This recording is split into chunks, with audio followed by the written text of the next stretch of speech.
I'm Jay Jermaine Bay of Melodia Morris Pradium, Monte, Colorado. The acronym is AMPAC, and I'm Chief Judge of Consular Court. Today is Class 126. Class 126, right? What did we learn in Class 125? Well, we were starting to showcase a little bit more about the misunderstandings of the Moorish Science Temple and the misunderstandings of the Moors who claim they have an organization, right? You can say Moors, so they got the temple Moors, and they got civic Moors, right? So you got civic organizations and temple organizations, right? But yet, what do these two groups have in common? Well, it's the misconcepts. And what's the misconcept? Well, first of all, the temple thinks it's a state, and it is not a state, right? We proved that in Class 125 by taking a look at Illinois' charter, right? They talked about one of their statutes of Statute 805 ILCS 110, right? And what is it that all the chartered states of the United States recognize the Moorish Science Temple as being? Well, they recognize it being what? A religious corporation. That's the reason why the Moorish Science Temple calls itself a religious corporation, you see, because they're abiding by the statutes of the several union states. So you have to understand the Moorish Science Temple should tell their followers the truth, right? They should tell their followers the truth. And what is the truth? That the Moorish Science Temple is simply just a church according to statutes. And it's as simple as that. There's nothing else to even argue about. That's the legal argument. That, as an example, the state of Illinois, even though it's a charter, could bring a suit against the Moorish Science Temple. And guess what the Illinois statute says as soon as Illinois brings the Moorish Science Temple into the court? They're going to say they're going to sue them with the legal defense.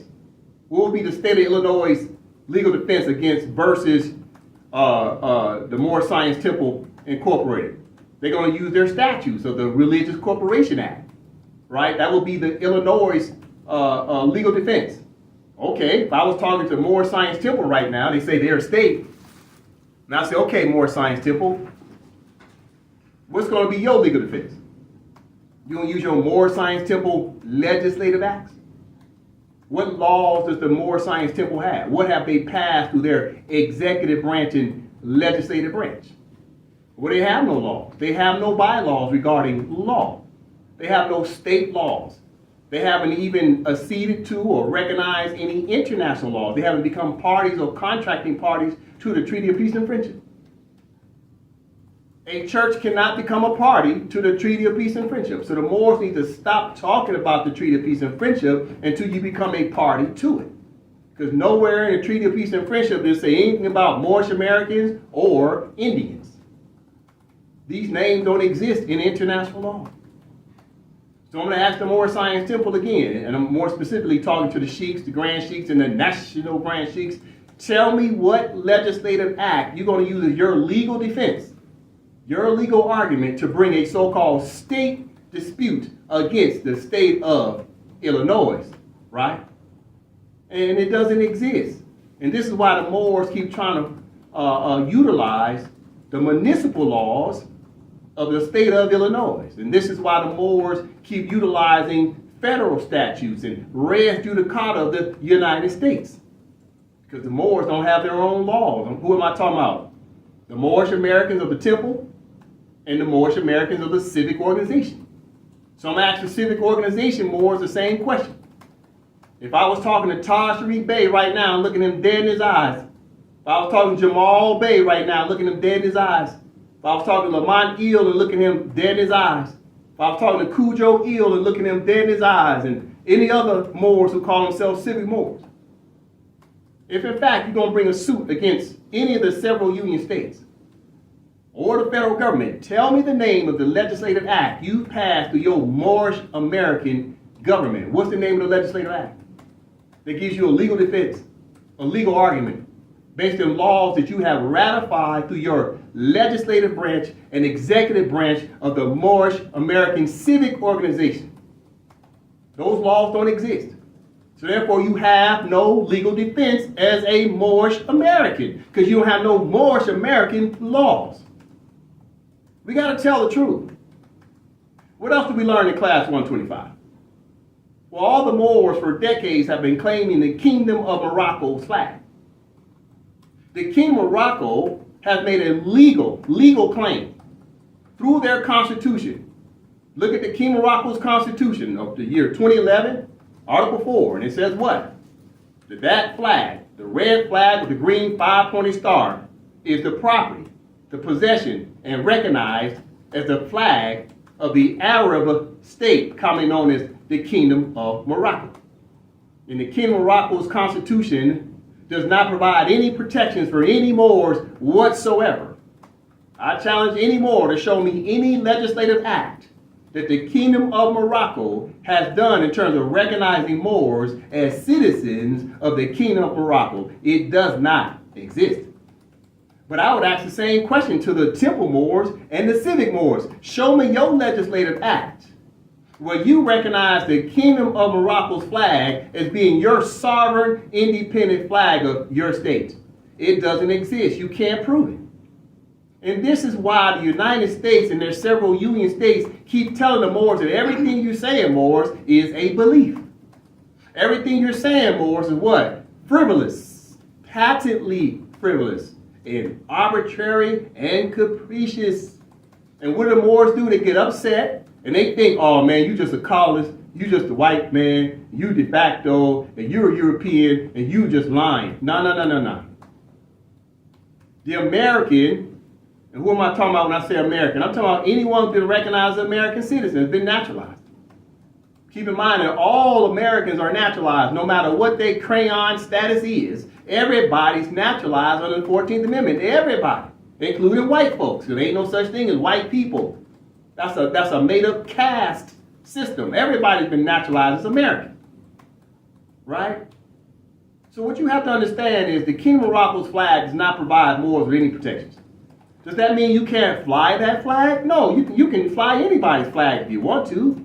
But the question is, if you turn around and say that flag provides you with political protections, then that would be considered what? A misconcept, right? That would be basically considered fraud, right? What does fraud mean? It means you're knowingly or unknowingly telling what? An untruth. It's misinformation. It's propaganda, right? So what happens when someone finally tells you the truth? Because you thought the flag was your flag as a fact.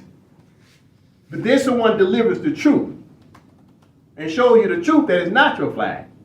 If you continue to fly that flag as it being your so-called sovereign state flag, that will mean that now you're doing what?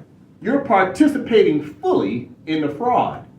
You're participating fully in the propaganda. We as Moors have to grow up. We got to understand that we were miseducated, including myself. I'm not perfect. When I first came in as a Moorish American back in 2018, 2019, early 2020, I called myself a Moorish American. I was flying the Kingdom of Morocco's flag proudly. Proudly. But I was in followership. But as soon as I got into scholarship and started understanding what it means to have your own state constitution, and your own state flag and seal, I started realizing, well, wait, that doesn't make sense. My state recognizes AMPAC's flag as an example. Here's the AMPAC flag.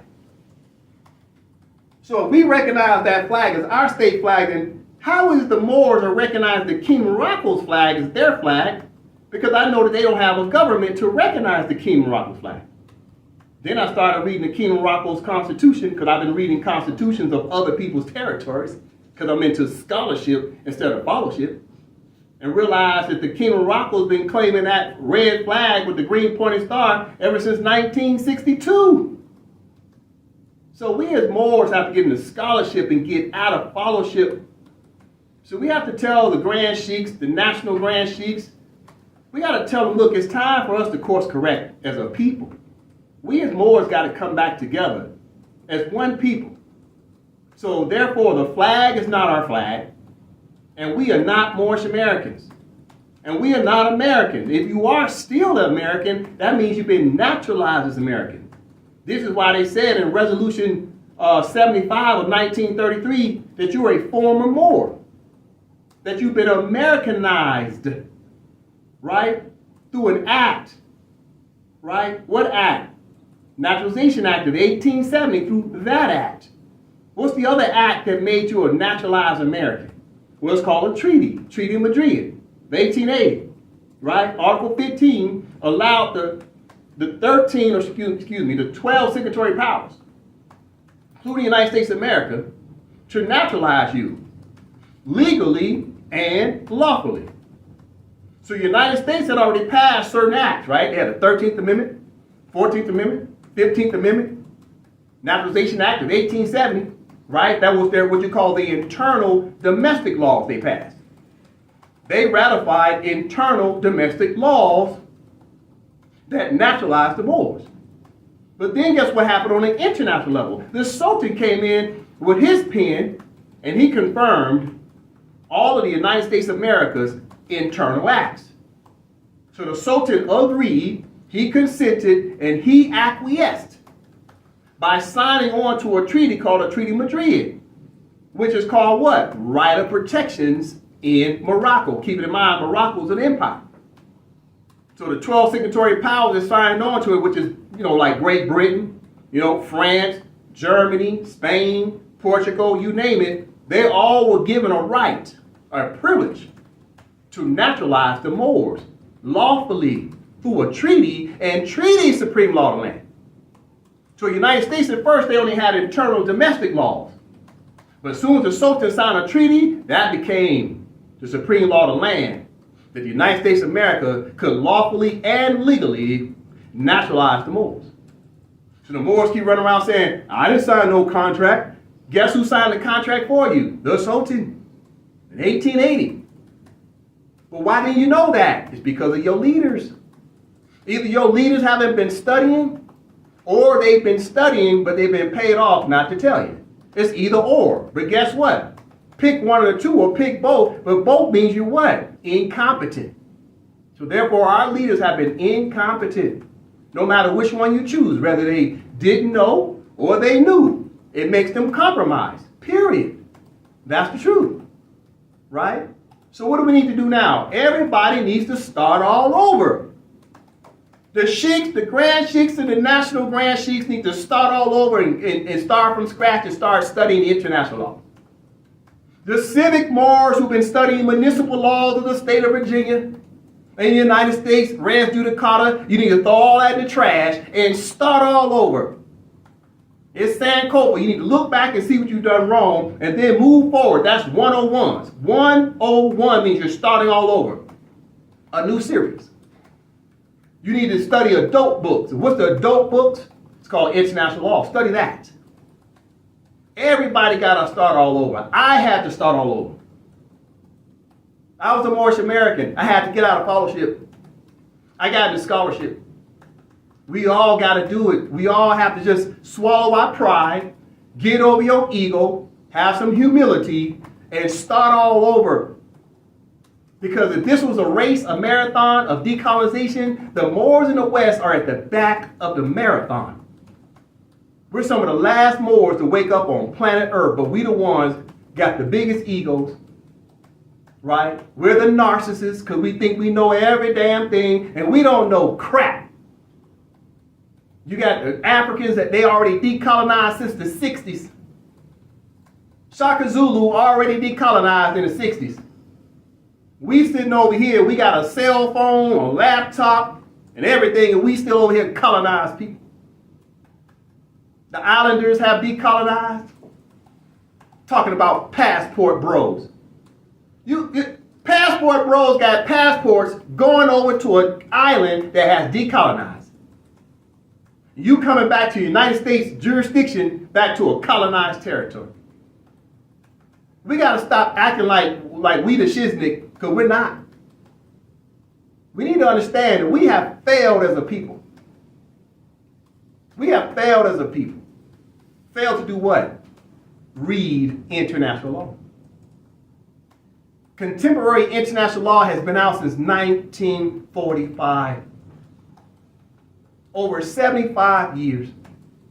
And we didn't hardly have a clue about it. And we need to tell the truth and be honest that we dropped the ball. NOBLE been gone since 1929. So if you start the clock at 1930 as a 101, because it started all over, the Moors have wasted over 94 years in the year 2023. 94 years? Do you think you could be the CEO of a company and have a failing company for 94 years? You still get to keep your office? You the CEO of Delta Airlines, you're going to be the CEO all those years and be failing? Your corporation's coming in last all the time. You get to stay in your office? No. If you're the Grand Sheik, you need to step down. If you're the leader of the Moorish American organizations, you need to stand down. Step aside. Get the hell out the way. You're holding up the progress of all the Moors. See, one thing I've learned about the Moors, they're somewhat a little bit into worship. Once they got a Moor that's been in place 10, 15 years, they automatically just be in fellowship of that one Moor, but they ain't going to do no scholarship to look up what that Moor's been talking about.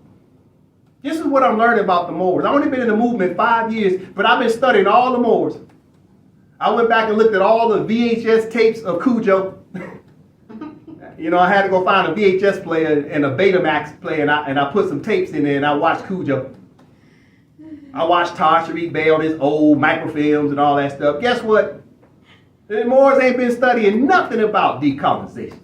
They ain't even talking about liberation. They ain't talking about independence. They ain't talking about international law. They're not talking about anything regarding Udi Posidatus jurors. They're not talking about trust territories. They're not talking about anything regarding a Declaration of Independence. They're not talking about anything that the Africans, who can hardly even speak English at that time, they ain't talking about what the Africans did in the 60s. But they keep telling you about Il Malik. You know what? Instead of y'all going down there to figure out how the temple got undermined by the FBI, you should have been studying international law. You wasted all your time looking at microfilms. You wasted your time. You got to stop reading all this literature and start reading legislation regarding the international law. The answer to your liberation is at the United Nations. Now, with that being said, I'm sure the Moors have realized I got the Empire of Morocco flag up, right? This is a proud moment for AMPAC. I've been waiting a few weeks to go ahead and bring this out. I want to start off at class 126 because we finished up 25 classes since class 100. We finished up 25 classes. That's circle 7. 5 plus 2 is 7. Right? Now I'm getting to the next stage of these classes. Class 126 is the beginning. Right? So we're starting off with the Empire flag. Right? So I just wanted to showcase it today. We're very proud of this flag. All the Moroccan nationals are very proud of this flag, right? What I mean when I say Moroccan nationals.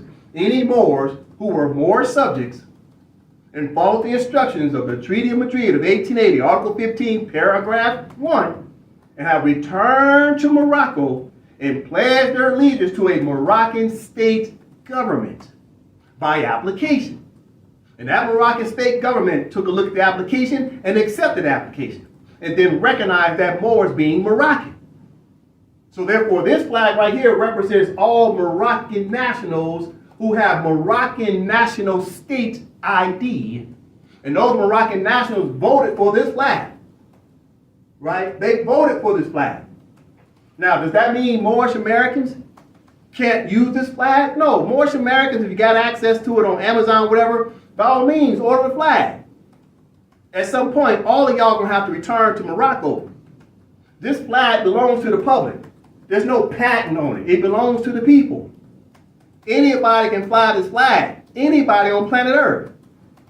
But the Moors should especially fly it because it represents the empire. It represents your blood pedigree. Noble Drali said, well, what? Descendants of Moroccans. This is the descendant of Moroccan flag. It's not an Arab flag. The Moors was flying an Arab flag. That's no disrespect to Arabs because they did create the flag in 1915. You give them credit. But let me ask the question. When have you ever known Moors to create a flag? Tell me the date when Moors created their own flag. We don't know the date. The Moors turned around and lied, right? And said, oh, the King Morocco flag been flying over here 10,000 years. Well, that was a lie. That was a lie. But now, today, fast forward, now we can say Moors with fezzes on, copper-colored people, indigenous people, creating their own flag to represent what? An empire. At the same time, all the Moors should be proud to say, at some point, they're going to have their own state flag. This is AMPAC flag. for our latitude, longitude of our territory, right? For our state. But we also have the empire flag. It's a proud moment. And you always put the empire flag to the left of even your Moroccan state flag. You always have the empire flag to the left, always. Or you have it posted where it's higher than all other Moroccan flags. That must be understood. Right? So, let's get into the class. As you know, I always open up the Constitution. Constitution paramount. It's the only way for you to establish what? A flag. Mm-hmm. It's the only way for you to establish what? A seal. And it's the only way for you now to legitimately be able to say you come under the protections of the Empire Morocco flag. This flag does not recognize you if you haven't recognized it. How do you recognize this flag? Well, you got to now become a national of a Moroccan state, because this is a Moroccan empire flag. This flag will supersede all other Moroccan state flags. So you got to start off here first, in your own territory, recognizing your own Moroccan state flag, because this flag, along with your constitution and your seal, will then turn around and recognize the empire flag. But you can't go straight to the empire flag and recognize it without going through the due process of the state first. Now, can you fly this flag? Even though you're not a Moroccan national just yet? Absolutely. Hell, you can fly all 193 flags that planet Earth has to offer. You can fly all of them in your backyard, front yard. You can fly all of them. But the question is, does that flag recognize you? That's the question. And can you prove it? That's the question. Right? So like I said, today is a very proud moment. This is historical, right? To just, especially for me, to just be able to touch it, right? Instead of just seeing it up on the screen, to be able to order it and it comes in and you open it up and there it is. This is a historical moment. It's monumental, right? Look at the varying stages of advancement we're going through. We're decolonizing in a competent way, in a very competent way. Our ancestors will be proud of us this day. You gotta understand what's happening. All right? Okay, let's get into the class. Speaking of flags, all right. We gotta pick up from class 125. Like I say, no disrespect to the Moore Science Temple, but we gotta tell these truths, right? The only way to fix something, first you gotta address it, right? Then you gotta course correct, right? So, we as Moors have to stop flying the Kingdom of Morocco's flag if, in fact, we still think this flag provides us protections. It does not. It doesn't mean you can't fly it. But the question is tell me the flag that recognizes you. Show me the Constitution and legislative act that flag recognizes you. Because this is for citizens of the Kingdom of Morocco. And this flag right here is for the United States of America. The United States of America does not recognize you as being a Moorish American. The United States of America don't recognize you as being a Moroccan. The United States of America recognizes you as being American, period. You can add all kind of prefixes and suffixes all you want to. But at the end of the day, you're just a naturalized American. That's it. In Philadelphia, tried to tell you this in 1933. You just Americanized, period. Did it say you was a Moorish American as a political status? No. It said Moorish American was a religious status. It's not a nationality. Your nationality is American. Why do I say that? Because it's a political status. Being American is a political status. It's not a bloodline. But your bloodline is Moroccan, but you've been naturalized as American. This is what we all have to understand. It's about your political status. What state recognizes you as one of its own? And none of the Moorish Americans can claim that a state recognizes them other than America. No Moroccan state on planet Earth recognizes Moorish Americans as being one of theirs. It doesn't. First of all, ain't no such thing as Moorish Americans as a political group of people. It's a church organization. It's like my mother. My mother says she's Baptist. But Baptist is not a nationality. Jehovah's Witness is not a nationality. Scientology is not a nationality. Even Jewish is not a nationality. It's a religious status. We got to tell these truths. So when Moorish Americans say that's your nationality, unfortunately, they're lying to you. Moorish American is listed under a church status, period. No different than Baptists. We got to tell these truths. Got to tell the truth. We got to course correct. So I don't know why we're flying this flag, but if you're a proud American, I'm okay with that. Just say you're American, but stop throwing the word Moorish into it. Stop throwing the word Moorish into the word American. All you're doing is intermixing two different jurisdictions, but one of the jurisdictions, which is Morocco, it don't recognize you. Morocco don't recognize Moorish Americans. You know why? Because the Moorish Americans don't recognize Morocco. They ain't never petitioned to come back to a Moroccan state. So you haven't even recognized your own biological mother. You got to fill out an application. That's what everybody does on planet Earth. Then the Moroccan state can recognize you. Your mother can recognize you when you try to recognize her first. Where do I get that concept from? Treaty of Madrid, 1880, Article 15, paragraph 1. It says any subject of Morocco that's been naturalized by a foreign country shall return to Morocco. Did it say Morocco is going to come find you? You got to come find Morocco.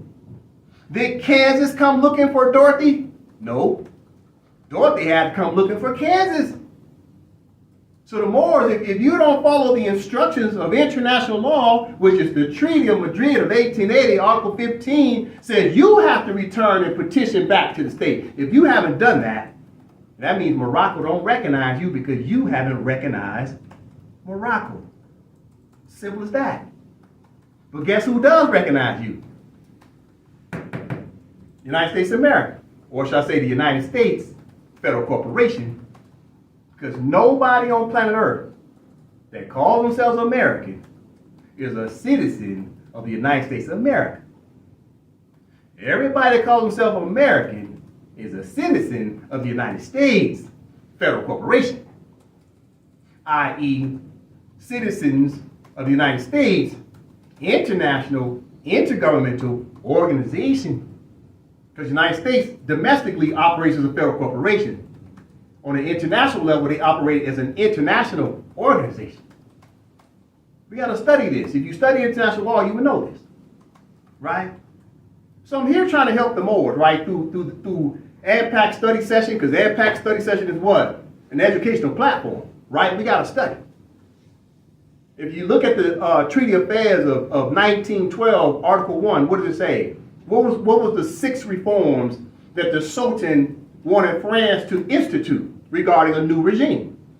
What was the first reform that France was responsible for? It said administration. What was the second reform? The judicial. What was the third reform? Education. What was the fourth reform? Economics. What was the fifth reform? Financial. What was the sixth reform? Military. Reforms. In that order. Treaty of Affairs, 1912, Article 1. 6 reforms that France was responsible for. So therefore, what has AMPAC and the other 6 Moroccan states done? Well, we've established the administration, right? We established judicial. That's the 3 branches of government. Administration is the legislative branch and the executive branch. Then judicial branch, 3 branches of government. Once you do that as Moors, then you have to do what next? Maintain some type of education. You got to tell the people what you've done. So they can understand, they can follow the instructions now of the Treaty of Madrid of 1880, Article 15, paragraph 1, allows all the Moors to come back to your administration. Why is judicial so important? Because according to the Treaty of Peace and Friendship of 1787 and 1836, Article 22 says what? It says the consul shall validate. The consul shall validate.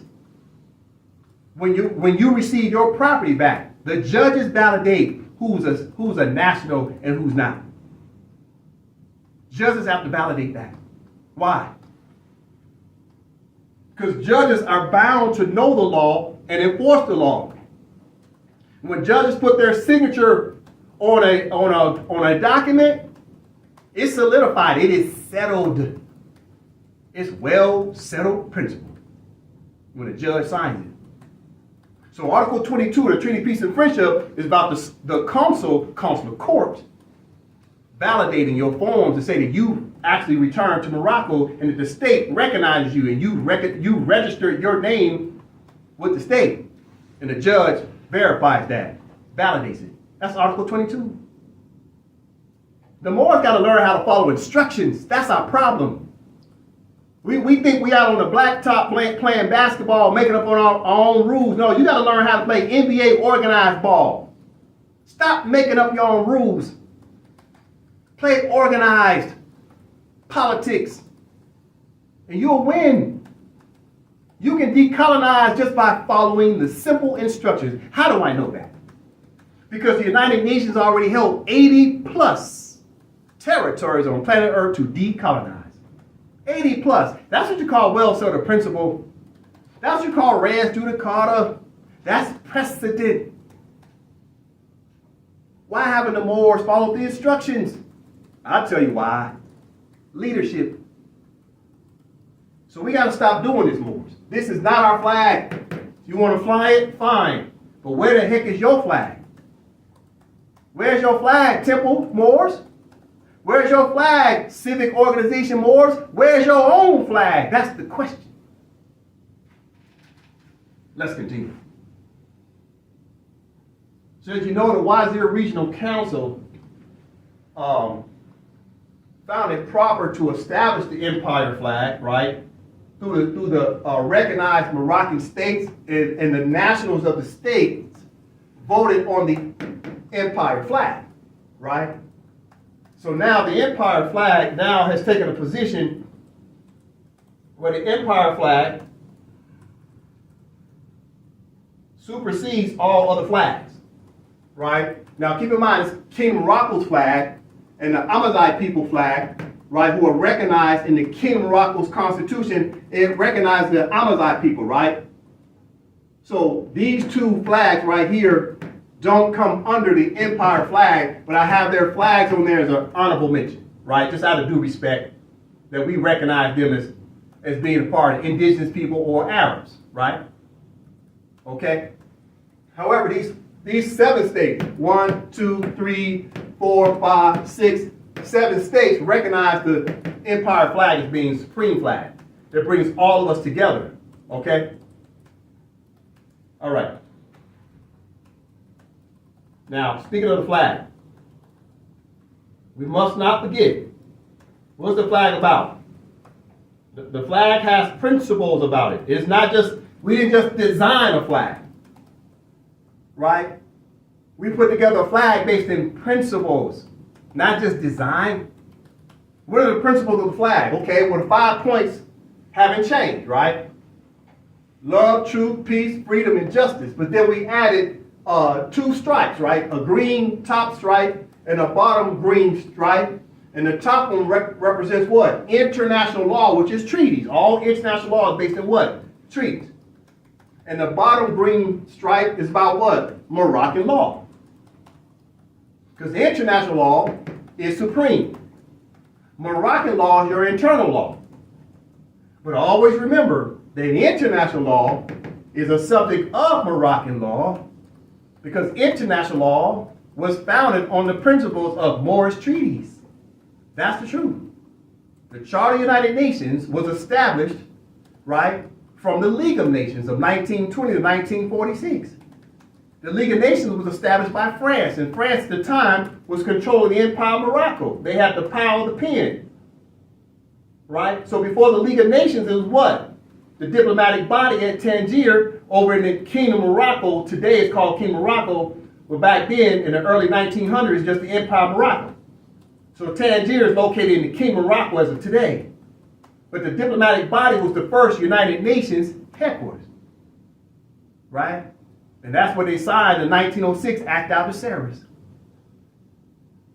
After 1906, what happened after 1906? Well, France signed a bilateral treaty with the Sultan in 1912.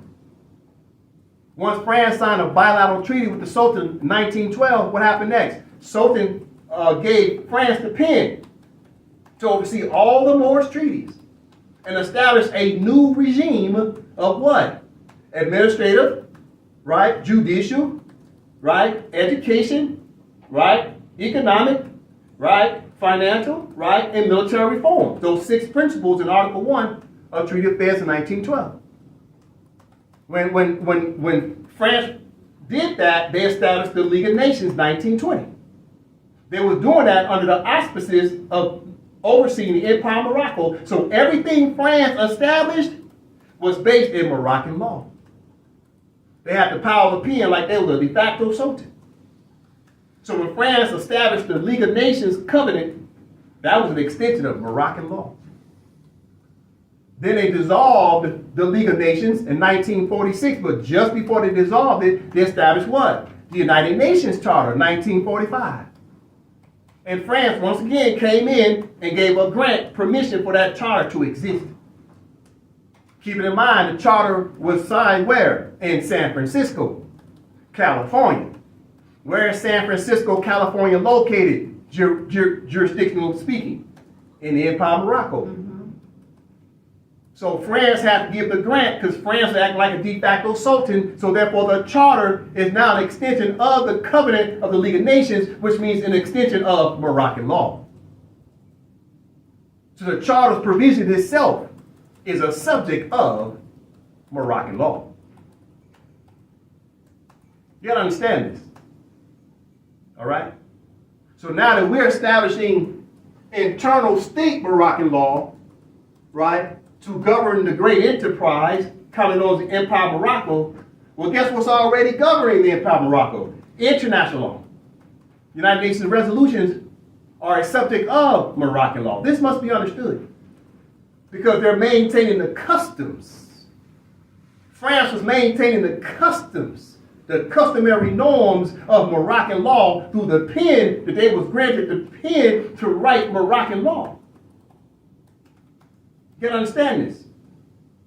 So the charter is an extension of Moroccan law. It's based in the customary norms of Moroccan law. This must be understood. Mm-hmm. So when you look at the flag, it's got its circle 7 points of interest, right? Love, truth, peace, freedom, and justice. And then it got international law and Moroccan law. This circle 7 flag represents nothing but Moroccan law. All of it is just Moroccan law. That must be understood. So when you look at this flag, you got to understand this wasn't about design. This is about the customary norms of Moroccan law, circle 7. The principles of Moorish law, mother's law, nature's law. That must be understood. All right? Okay.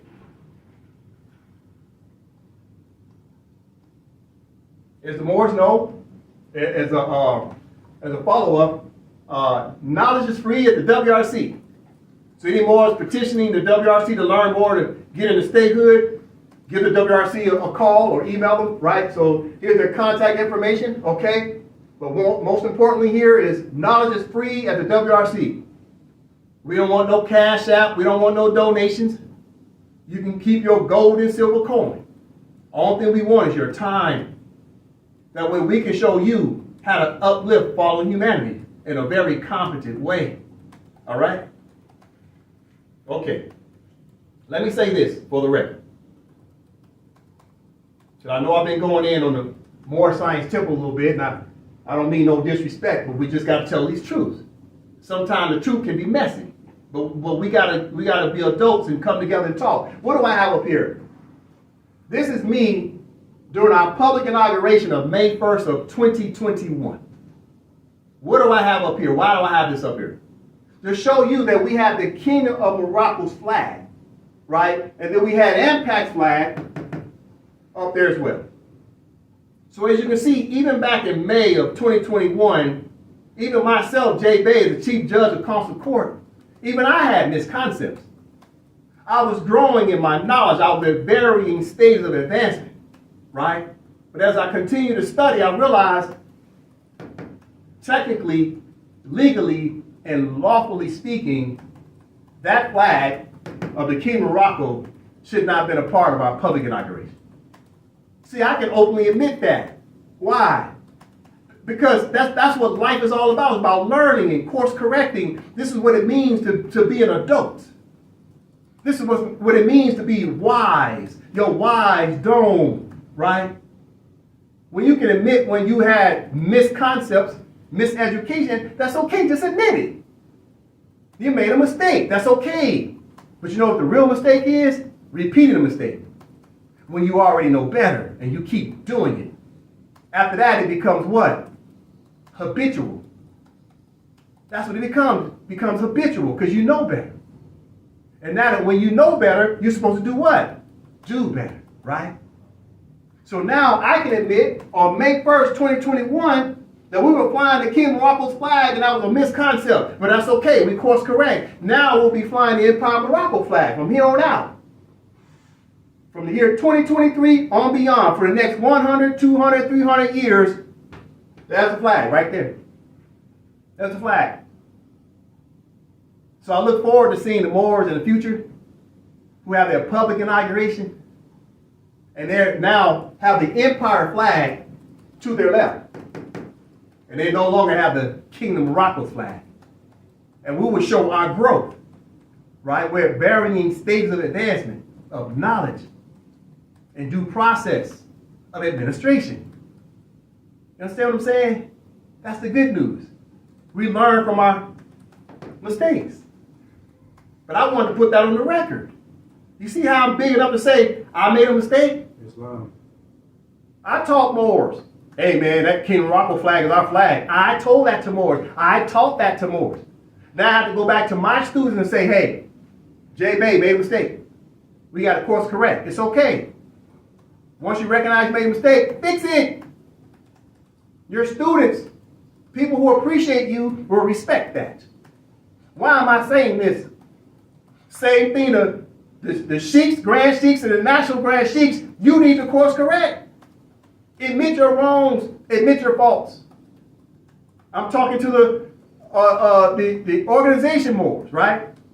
Civic Moors. Admit your wrongs. It's okay. We're all in this together. We're brothers and sisters. Let's get our act together. Let me say this for the record. And please don't take no offense because I know Moors are sensitive, but I'm going to say it anyway because the truth deserves to be spoken. Do you realize that we were showing our ignorance? We were displaying our ignorance when we flying that flag as if that flag represented us. We had our ignorance on display. While running around saying we were jurists, that we understood jurisprudence, we didn't understand it. We need to admit that to ourselves in the mirror and then say it openly to others. Then the healing will begin. But if you can't admit when you're wrong, then you're going to stay buffering. And trust me, I'm going to know who's understanding what the law is and the law is not. Because another year or two from now, you see more still flying the Kingdom of Morocco's flag, you're going to know they're just simply just trying to remain in that ignorant status. They're being rebellious. They're remaining ignorant. All right? We got to learn from this, Moors. Thank you. I appreciate all the Moors who are course corrected. All right. What's the basic reference point? Here's the preamble of the Kingdom of Morocco's Constitution. Right? Preamble. Kingdom of Morocco's Constitution, year 2011. Okay? I'm going to show you this, then I'm going to move on, and hopefully we don't have to talk about it again. You go down to Article 4. This is for the students. The students at the temple. The students at the civic organizations. Please go to King Morocco's Constitution of year 2011. Go down to Article 4 that says the emblem of the state is the red flag stamped in its center with a green star of 5 points. They claim the flag. Therefore, we have to stop claiming it as ours because it's not our flag. That doesn't mean we can't fly it. But when you fly it, you better have your state flag, or at the very least the empire flag, flying along with the King of Morocco's flag. But if you're flying the King of Morocco's flag all by itself, all you're doing is putting your ignorance on display. I'm keeping it real. I'm showing you the reference point. All right. What do I have up here? This is a coloring book. A coloring book. I tried to give a better example of the Moors who now have established their states, right? We got 7 Moroccan states in red. 1, 2, 3, 4, 5, 6, 7. And up here where the green dots are, I'm just trying to give an honorable mention to the political groups forming that are trying to establish a Moroccan state, right? They're working with the WRC because knowledge is free at the WRC. So Moors in these territories, right? Because these are what you call non-self-governing territories, i.e. trust territories. According to what? International law, right? We're learning this based on Article 73 of the Charter that your Moorish teachers never taught you about, right? So these are non-self-governing territories where you see the green, and these are non-self-governing territories where you don't see no color whatsoever, right? So I just want to give an honorable mention to the Moors in California, Nevada. We've got Arkansas, Alabama, South Carolina, Kentucky, Ohio, Illinois, Wisconsin, New York, Rhode Island, and guess what? Ontario, Canada. Florida. And, did I say Florida? Okay, Florida too. But Ontario, Canada, working with Moors up there in Ontario. You see? Because international law is universal. The Empire of Morocco is Canada as well. It's not Canaland. It's the Empire of Morocco. Stop saying it's Canaland. Prove it if it's Canaland. Show me the legislative act that recognizes it as being Canaland. It don't exist. More like making stuff up because it sounds real cool. We got to grow the hell up. Show me a constitution that recognizes the landmass as being Canaland. It don't exist. Show me a legislative act that recognizes the land as being Canaland. We got to grow up. Us Moors keep talking about we're the lawmakers and the lawgivers. Well, where's your law to recognize that parcel of land up there at the north and call it what? Canaland. Where is it? It don't exist. We got to stop doing this.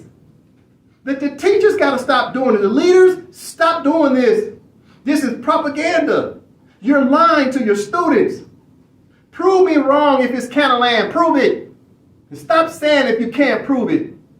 All this stuff, y'all in your feelings, and you just want to say stuff because it sounds cool, but you can't go to no court and say, this is Canaland. They'll laugh at you. It sounds real cool in your little groups, though, sitting in the living room talking about it on your YouTube channels. I dare you to go to a competent venue and say the land is Canaland. They're going to laugh you about it there. But you can also pull out treaties and say it's what? Empire of Morocco. That's so easy, isn't it? It's just so easy to pull out the treaty and it simply says Empire of Morocco and that's all you got to say. But no, that ain't easy for Moors. Moors always got to add some ebonics. We can't just keep it simple. That's our problem. We got to be like Skip to Malou. We got to come down to court bouncing it. You just can't just keep it simple. It ain't Canaland. It's the Empire of Morocco. All right. What do I have up here? This is WRC. This is the convention in the Empire of Morocco, the Wazir Regional Council. This is the actual convention itself, right? So in the convention, okay, as Moors start learning, as Moors start becoming states and they're working with the WRC as a political group forming, you'll learn more about the convention of the WRC, right? But why am I pulling this up? Well, it talks about trust territories, okay? Talks about trust territories. Just a moment. Go down to it. Matter of fact, let's look up the definition of trust territory. Now that I think about it. Okay. In the convention, we have laws, right? And we define words in the convention itself. If I can have Nova to go ahead and read section M. M. Trust territory means any territory under the limited jurisdiction of the United States or under the trustee council of the present convention until a Moorish constitution has been ratified, deposited, and promulgated in accordance with international law and the peremptory norms of Uti Possidetis. All right, so we define trust territory. It means any territory under the limited jurisdiction of the United States or under the trustee council of the present convention. Right, so what's the present convention? The WRC. So the WRC now is going to start looking over all the trust territories that have yet to be reclaimed as a Moroccan state. It's going to make sense to you. Listen, from the top. Section M. Trust territory means any territory under the limited jurisdiction of the United States. Keep in mind, the United States is what? According to Article 73 of the Charter, they're the administrative power overseeing a non-self-governing territory, meaning the indigenous people, i.e. the inhabitants or the Moors of that territory, have yet to do what? Declare their independence and establish a government. So in the meantime, the colonists have been holding on to your land because you didn't follow the instructions of international law. Okay, so from the top, trust territory means any territory under the limited jurisdiction of the United States or under the trustee council of the present convention of the WRC until a Moorish constitution has been ratified, deposited, and promulgated in accordance with international law and the peremptory norms of Uti Possidetis juris, right? Meaning the only thing the Moors can do is take back one territory, right? So if the Moors of, let's say, Alabama, want to take over this territory in the Uti Possidetis juris, they can only take over Alabama, but they can't take over Alabama and Mississippi. They can't do both. You see? Because they're bound by international law, and international law says Uti Possidetis juris, which is a customary norm of international law, says you can only claim the border lines of the colonized territory in which you live. That's it. All right? So going back to the convention, so now you go down to trustee, right? We're going to learn about trust today, because Moore would love to talk about trust, but we really didn't know what we was talking about. We have to establish a trustee over the territory, right? Over the territory itself. That way we start understanding what is our obligations as Moors. We had obligations as Moors to establish a trust in order to maintain the territories until we could establish a government again, okay? Let me go on down to it. All right, so you want to go down to chapters 12 and 13 of the WRC Convention, all right? And 12 and 13 start to talk about the Regional Trusteeship Council. Because the Moors were supposed to be the ones who were the trustees over our own land. We were supposed to be the trustees. According to the Act Al Serif of 1906 and its 123 articles, we were supposed to be the sovereign authority overseeing the Empire of Morocco. The sovereign authority was entrusted into the Moorish government. But we failed to read the treaties. We're too busy reading the Constitution of the United States. We're supposed to be reading our treaties. Okay, so the convention has its own trusteeship council, all right? The Moors are operating it through this council. Moors with fences on and turbans are operating this to maintain the Empire of Morocco. So I'm not going to read this just yet. Why? Because I'm going to show you why we established this. What gave us the sovereign authority to establish the trusteeship council in the first place, right? Okay. So what I have up here on the screen is what? The Charter of the United Nations of 1945. Article 73. Okay? Now, as Moors, it was our obligation to start to self-govern and start to institute reforms, which is called administration. The administration is the three branches of government, along with the judicial branch, three branches. Okay? So in Article 73, we're talking trust. Keep that in mind. That's our word for the day. Trust, right? Trusteeship, trust, sacred trust, right? Trust territory. Trust is the common denominator, okay? All right. Brother Dre, from the top. Chapter 11, Declaration regarding non-self-governing territories. Article 73. Members of the United Nations which have or assume responsibilities for the administration of territories whose peoples have not yet attained a full measure of self-government recognize the principle that the interests of the inhabitants of these territories are paramount, and accept as a sacred trust the obligation to promote to the utmost within the system of international peace and security established by the present charter the well-being of the inhabitants of these territories, and to this end. All right, so as a recap, Article 73, right, of the Charter of the United Nations, right, which is a treaty in itself amongst the member states, and all states on planet Earth have to adhere to the provisions of the Charter, because the Charter itself is a treaty. All right? So it says, Article 73, members of the United Nations, which have assumed responsibilities for the administration of territory. So who's the administrator in this example? That would be the United States of America, the United States, and let's use an example, Texas, right? Matter of fact, let's use Alabama, right? So Alabama will be considered the administrator overseeing the territory commonly known as Alabama. So you got the governor, then you got the president of the United States, right? These are the principals overseeing the territory, and they call it administration, right? Instead of saying colonist, right? So they maintain administration of the territory, but it's a non-self-governing territory. See that? Non-self-governing territory. What does that mean?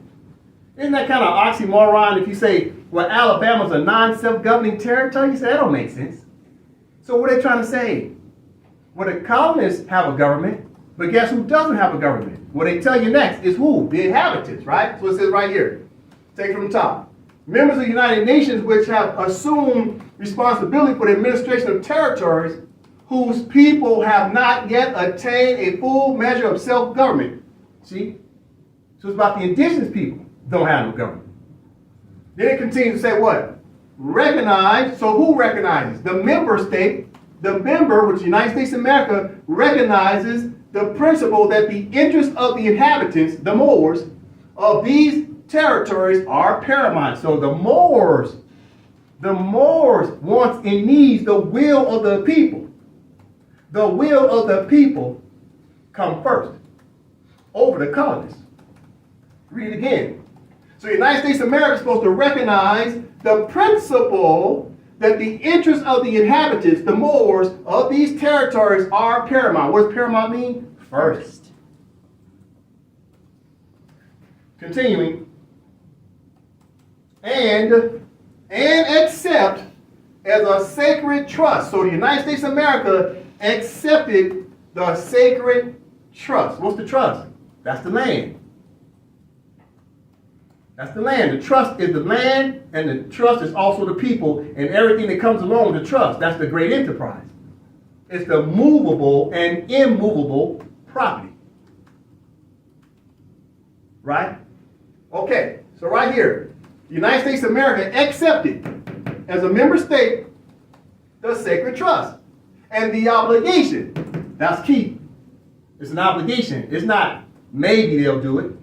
It's not they'll think about it. It's an obligation to put the Moors first. It's paramount. Listen, so the sacred trust of the obligation to promote to the utmost within the system of international peace and security established by the present charter. So what has established the rule of law? What has established the rule?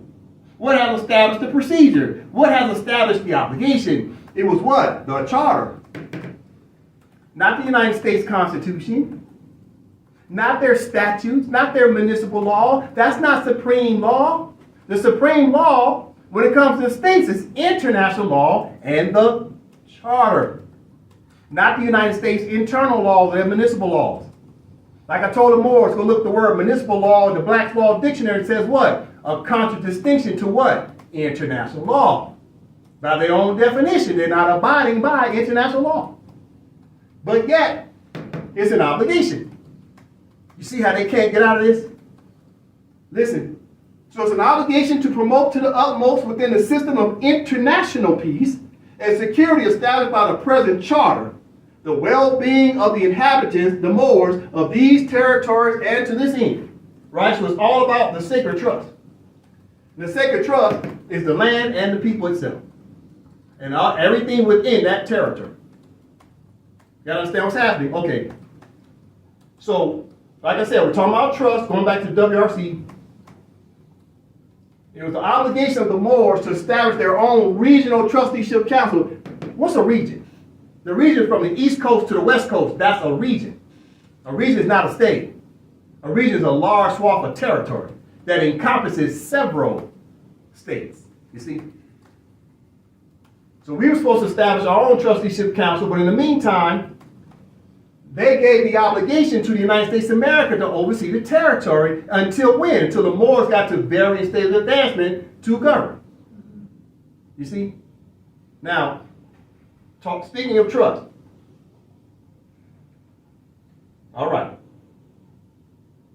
Now, we're not going to read all Article 73. You can go back and read it yourself. What else? Article 74 is a short read. Okay, Brother Joseph. Article 74. Members of the United Nations also agree that their policy in respect of the territories to which this chapter applies, no less than in respect of their metropolitan areas, must be based on the general principle of good neighborliness, due account being taken of the interests and well-being of the rest of the world in social, economic, and commercial matters. All right, thank you. So Article 74, which falls under Chapter 11. You hear the International Court of Justice talk about Chapter 11 all the time. These are obligations. What was another obligation the United States of America had, and the United States, and their several charter union states? Well, it's Article 74. Article 74 reads as follows.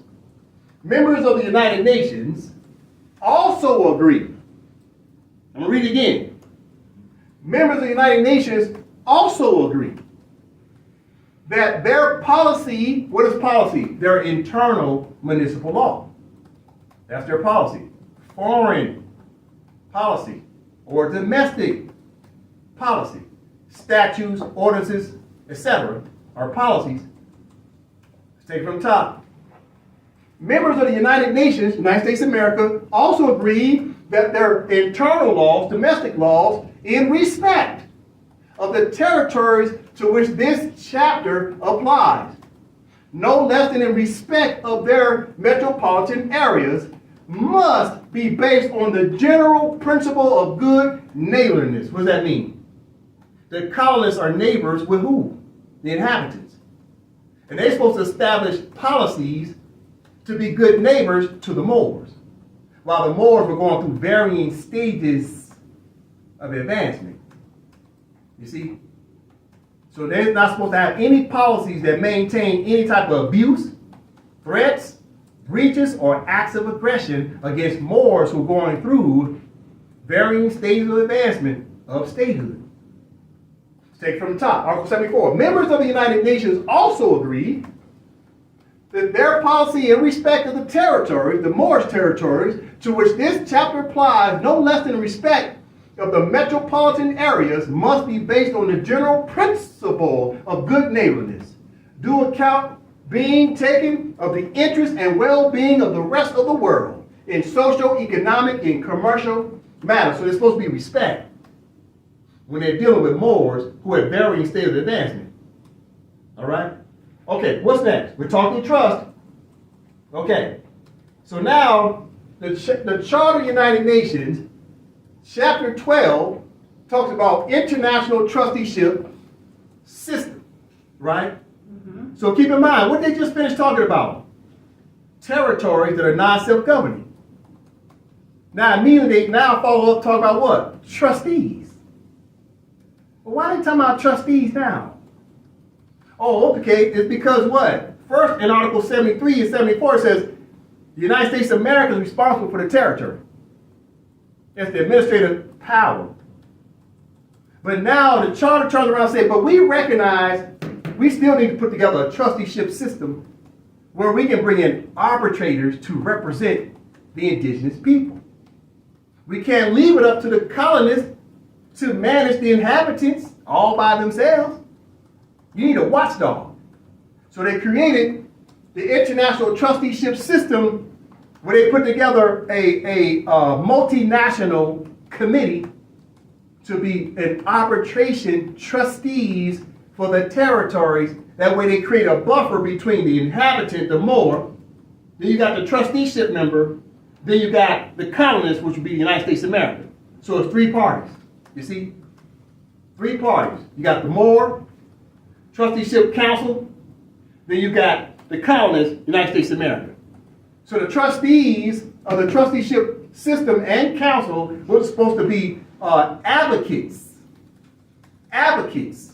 for the inhabitants, to be the arbitrators on their behalf, to be the counsel on behalf of the inhabitants, the power of attorney on behalf of the inhabitants. Okay, why am I going so deep into that? Okay. This is chapter 12, right? The overseas territories, listen. Okay, is this no 75? Chapter 12, International Trusteeship System, Article 75. The United Nations shall establish under its authority an international trusteeship system for the administration and supervision of such territories as may be placed thereunder by subsequent individual agreements. These territories are hereinafter referred to as trust territories. All right, so in Article 73, which was chapter 11, you're talking about trust territories, the sacred trust. And territories, according to the United Nations, were territories where the Moors, i.e. the inhabitants, did not have their three branches of government. So now the trusteeship system is putting together a committee to look out for the inhabitants, to act as an advocate, power of attorney, counsel on behalf of the inhabitants. So listen, Article 75. The United Nations shall establish under its authority. So who does the trusteeship council come under in terms of authority? The United Nations and its member states. That's the first authority.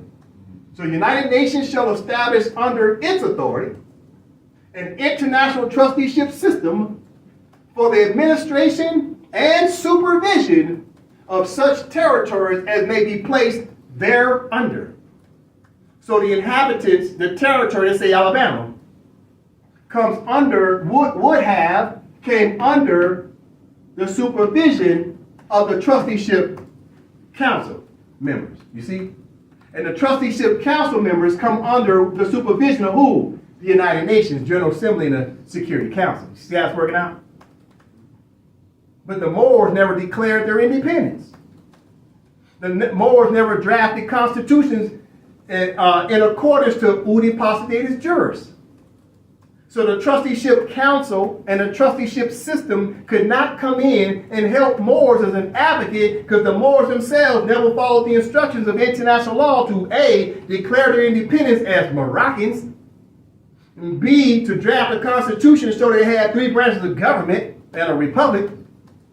And then last but not least, to follow the rest of the instructions of the charter in order to deposit or register their Declaration of Independence and their Constitution with the United Nations in accordance to Article 102 of the charter.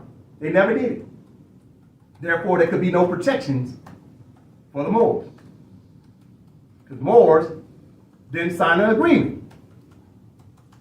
Listen, why am I going through this? Okay, listen, that's the trusteeship system. Now I'm going to fast forward a little bit, okay?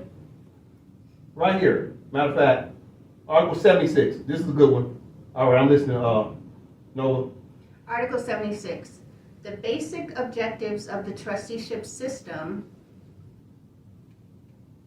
in accordance with the purposes of the United Nations laid down in Article 1 of the present charter shall be A, to further international peace and security, B, to promote the political, economic, social, and educational advancement of the inhabitants of the trust territories and their progressive developments towards self-government or independence as may be appropriate to the particular circumstances of each territory and its peoples and the freely expressed wishes of the peoples concerned and as may be provided by the terms of each trusteeship agreement.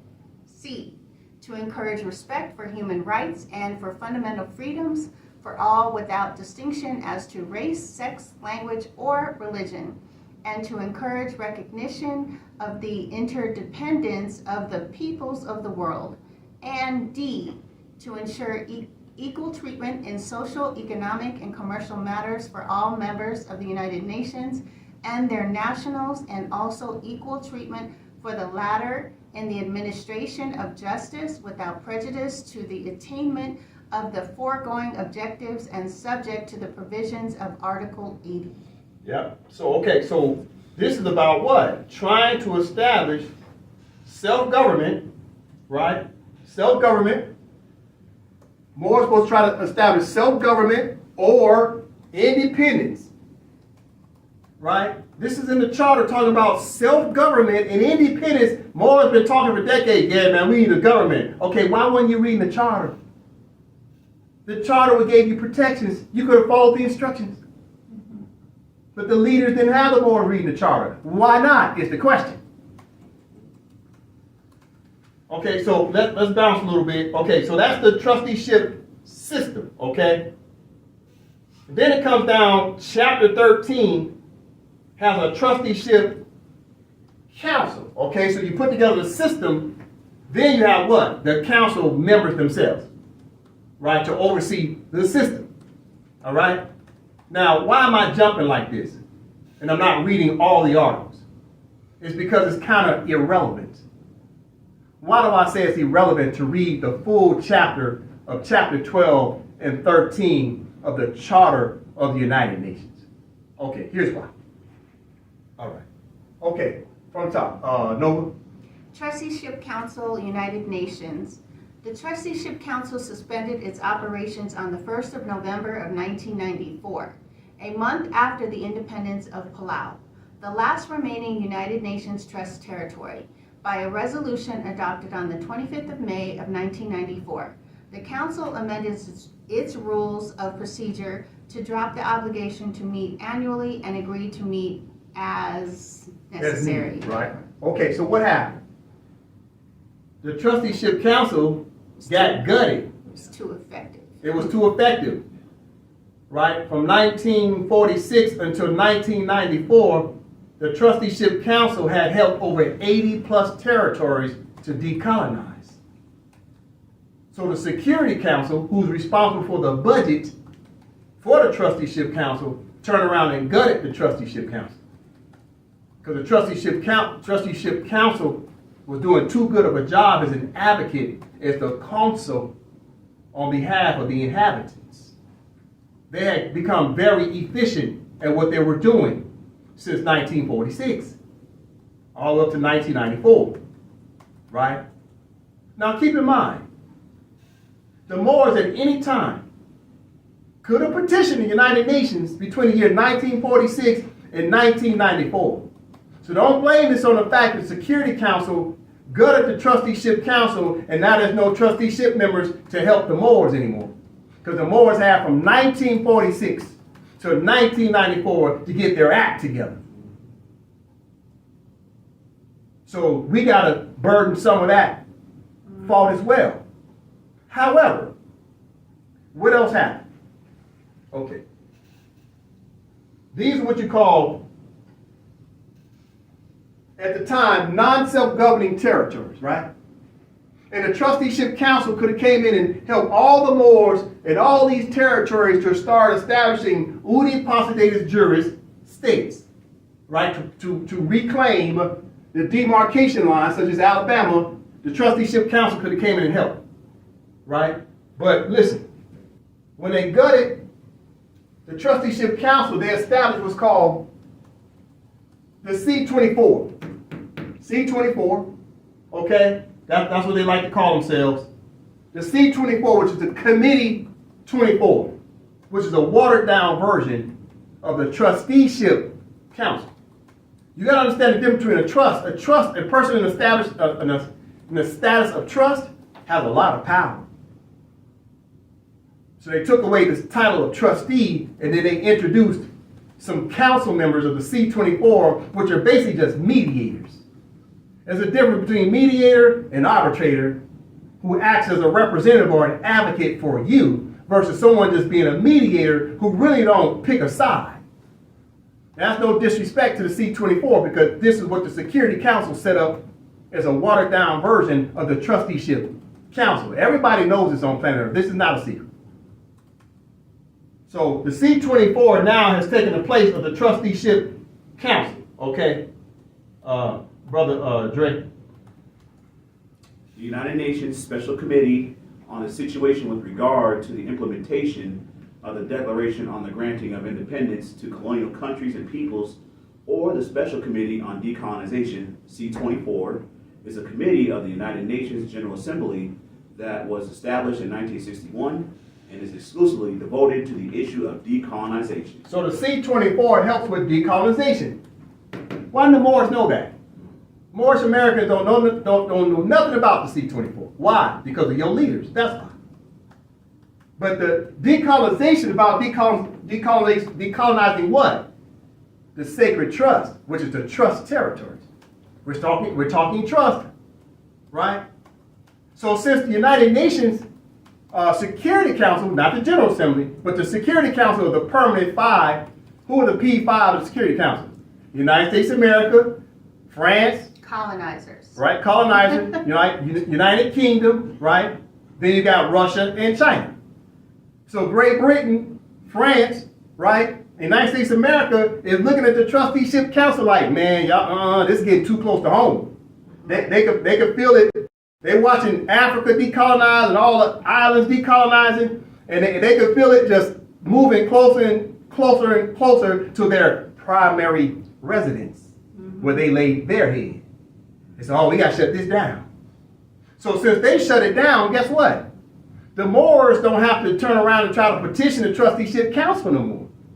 Now, should we petition the C24 to get a little bit of their mediation assistance? Yeah, because that's a part of the instructions. However, do we have to petition the Trusteeship Council now? Because that used to be the instructions. Well, they gutted it. It ain't there no more. Right? So what do you think the Moors should have done?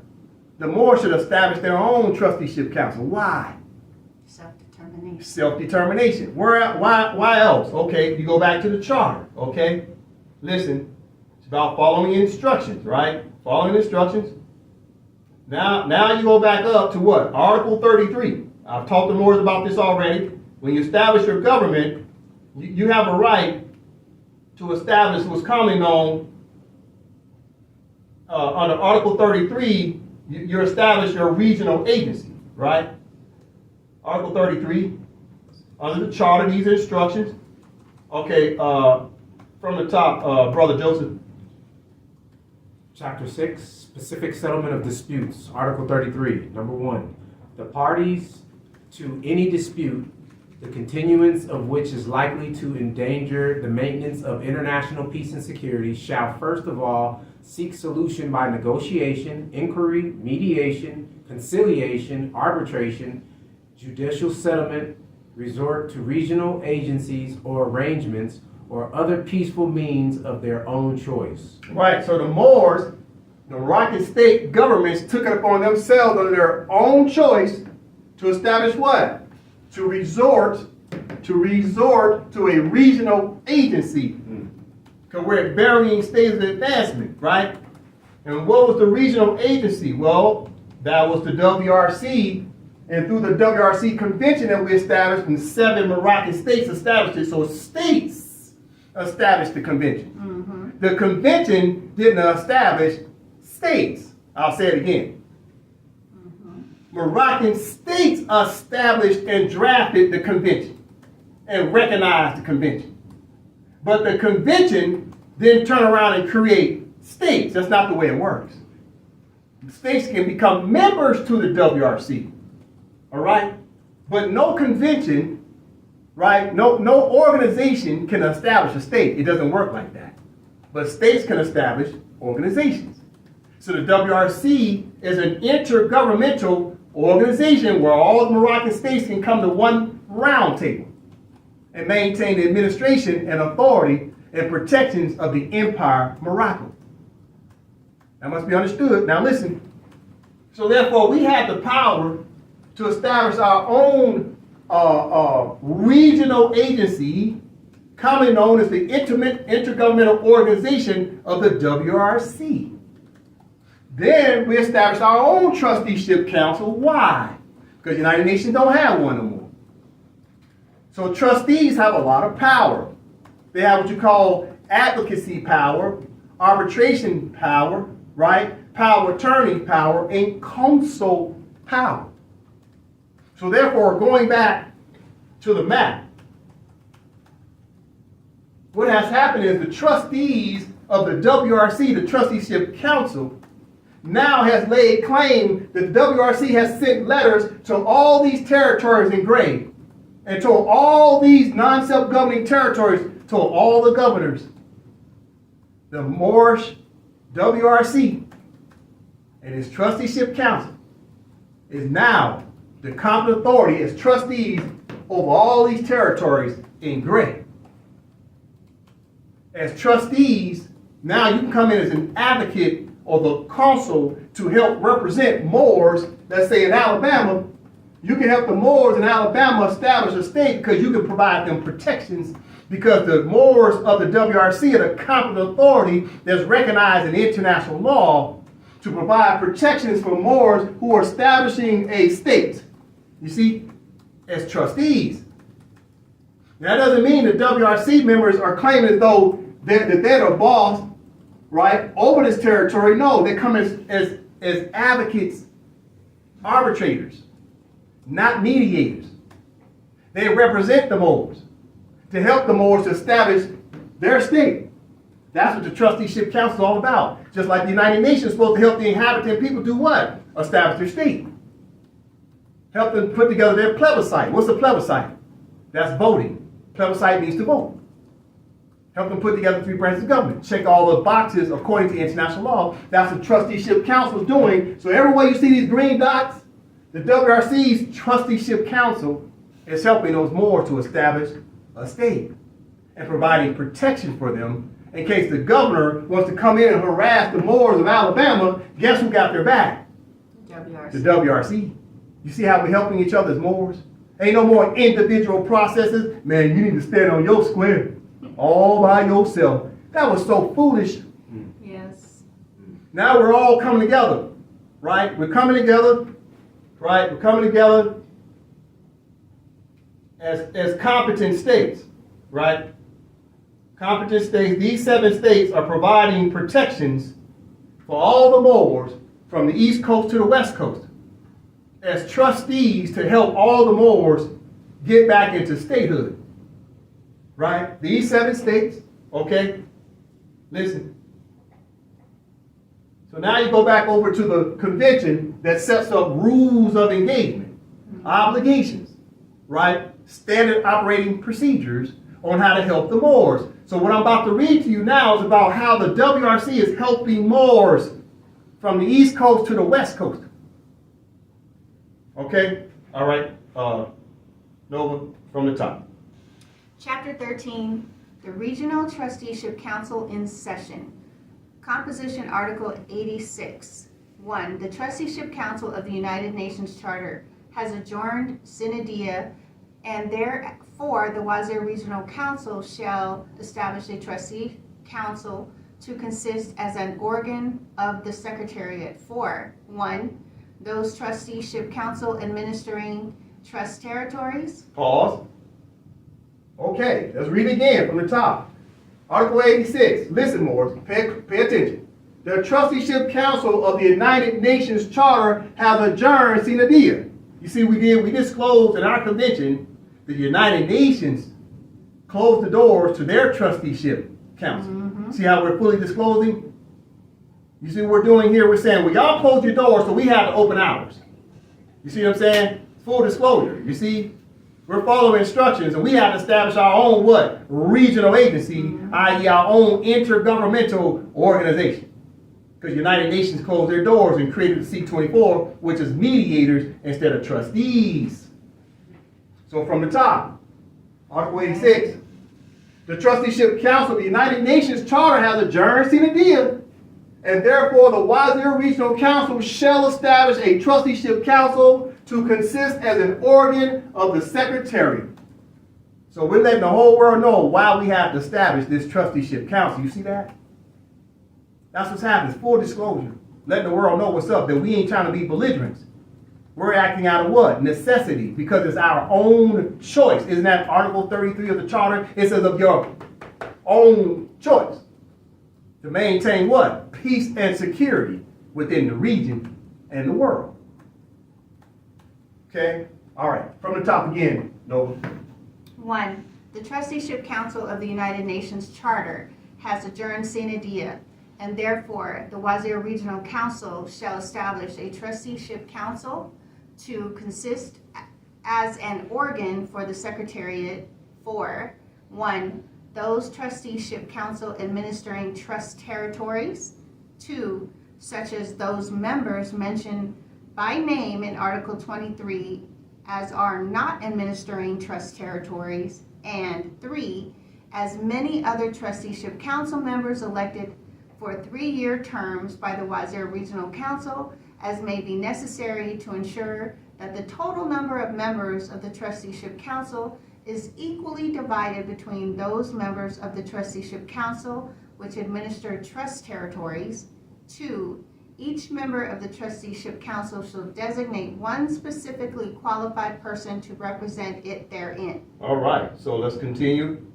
Functions and powers of Article 87.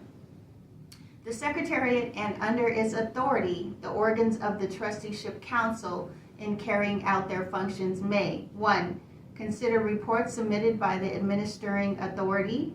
2. Accept petitions and examine them in consultation with the administering authority. 3. Provide for periodic visits to the respective trust territories at times agreed upon with the administering authority. And 4. Take these and other actions in conformity with the terms of the trusteeship agreements. All right, so what's happening here? So the Trusteeship Council, the Moors, who sit at this council, can now start to get into what? They can start to interface directly with the governor or the president or the State Department of the federal government, because now the Trusteeship Council is overseeing all 9 self-governing territories in order to try to help the Moors who are now trying to put together a government in that territory, such as Alabama.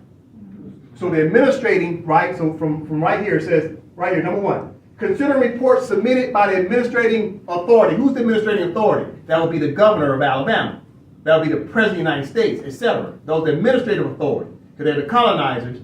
And the Moors of Alabama are going through varying stages of advancement, right? Remember, Article 73 of the Charter talked about the administration authority. Article 73 of the Charter. So that's why we're talking directly to them. We're talking to the administrators. What you're talking is trustees. The Moors of the Trusteeship Council of the WRC are talking like trustees. That's a lot of power. You're the council on behalf of the Moors. So you're talking directly to the governor, and you're talking directly to the President of the United States. Those are the administrating authority, right? Section 2, accept petitions and examine them in consultation with the administrating authority. We're supposed to be working in cooperation with the governor of Alabama and the President of the United States and whoever they appoint or they assign to sit at a committee and talk with the trusteeship members of the WRC, which are all Moors, you see? We're operating as the competent authority of the state. Okay, number 3, provide for periodic visits to respective trust territories at times agreed upon with the administrating authority. That means we plan to go sit down with the governor of Alabama. Who does that? The Trusteeship Council. The Moors sit down with them. Because the Moors are the competent authority. They have the proper diplomatic identification to sit down with the governor and whoever it is he assigns to sit down with the Trusteeship Council. You see how we're moving in sequential order, right? So you got the WRC, the Wazir Regional Council of Heads of State. And then they set up a Trusteeship Council that now can go sit down with the governor of Alabama. But the trusteeship council comes under what? The administration of the WRC, which is the Wazirs, the heads of state. The heads of states are the boss over the trusteeship council. The trusteeship council then represents Moors in Alabama to go sit down with the governor of Alabama. You see? Doing this in sequential order, this is international law. We're checking the boxes, we're following instructions. And this is all the Moors had to do since 1945. Listen. Okay, next. 5. Take note that the United Nations Trusteeship Council is non-functional and absent of a committee. However, the United Nations Trusteeship Council has not dissolved the organ. Article 88. Pause. Number 5. So the Moors of the Trusteeship Council overseeing Alabama should take note that the United Nations Trusteeship Council is non-functional and absent of a committee. However, the UN Trusteeship Council has not dissolved the organ. You see, once again, we're fully disclosing that the United Nations is void of a committee. You see? To let the whole world, let the United States of America know why we're not petitioning the Trusteeship Council of the Charter. We have to create our own. It's full disclosure, you see? That's what you gotta understand here. We're letting everybody know, we know what you're up to, the Permanent 5 Security Council member. You're trying to slow down the due process of decolonization. But guess what? When it comes to the Moors, once the Moors know the truth, we jump on it. We're gonna ride it out till the wheels fall off. That's what we do. When we know what to do and we know how to do it right, that's a sight to behold. And this is why we let them know. We see your nefarious ways. But that's all right. We ain't gonna fuss. We ain't gonna march. We ain't gonna pray. And we ain't gonna chant. We're gonna pick up this pen and put this work in. That's what we're gonna do. Because the pen will put an end to colonialism. Okay, Article 88. Article 88.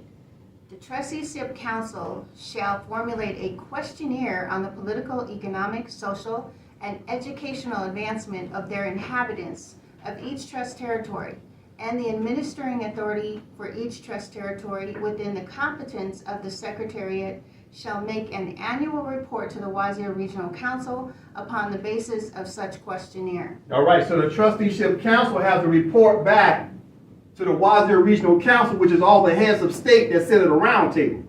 All right? And they're overseeing, the Trusteeship Council is overseeing the trust territories on behalf of the inhabitants, which are the Moors. You see? Follow instructions. All right, listen. We're talking trust territories, all right? What else gave us a right to establish not only a regional agency commonly known as the WRC, what else gave us a right to establish a trust? Okay, now you go to your own treaty, the bilateral treaty of peace and friendship, right? It was a treaty sealed by the Emperor of Morocco, so the Sultan of Morocco, the Empire of Morocco at Mekanese, September 16, 1836, and signed for the United States October 1st, 1836. So you got the 1787 treaty, and you got the 1836 treaty. We're going to go down to Article 22. Okay, Article 22. All right, Article 22 is about you taking back your trust, i.e. the land, right, i.e. the territory, okay, through your state government, okay? Brother Joseph, Article 22, Article 22.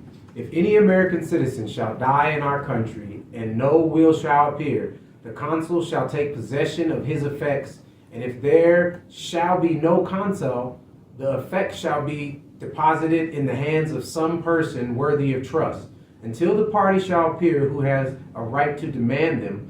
But if the heir to the person deceased be present, the property shall be delivered to him without interruption. And if a will shall appear, the property shall descend agreeably to that will, as soon as the consul shall declare the validity thereof. All right, so Article 22 is how you get back your trust territory. Your trust territory, along with everything within it, which is all your inhabitants, all your nationals of your state. Right? Listen, Article 22. If an American citizen shall die in our country, right? So let's flip that. If a Moroccan shall die in Morocco, and no will, see this, and no will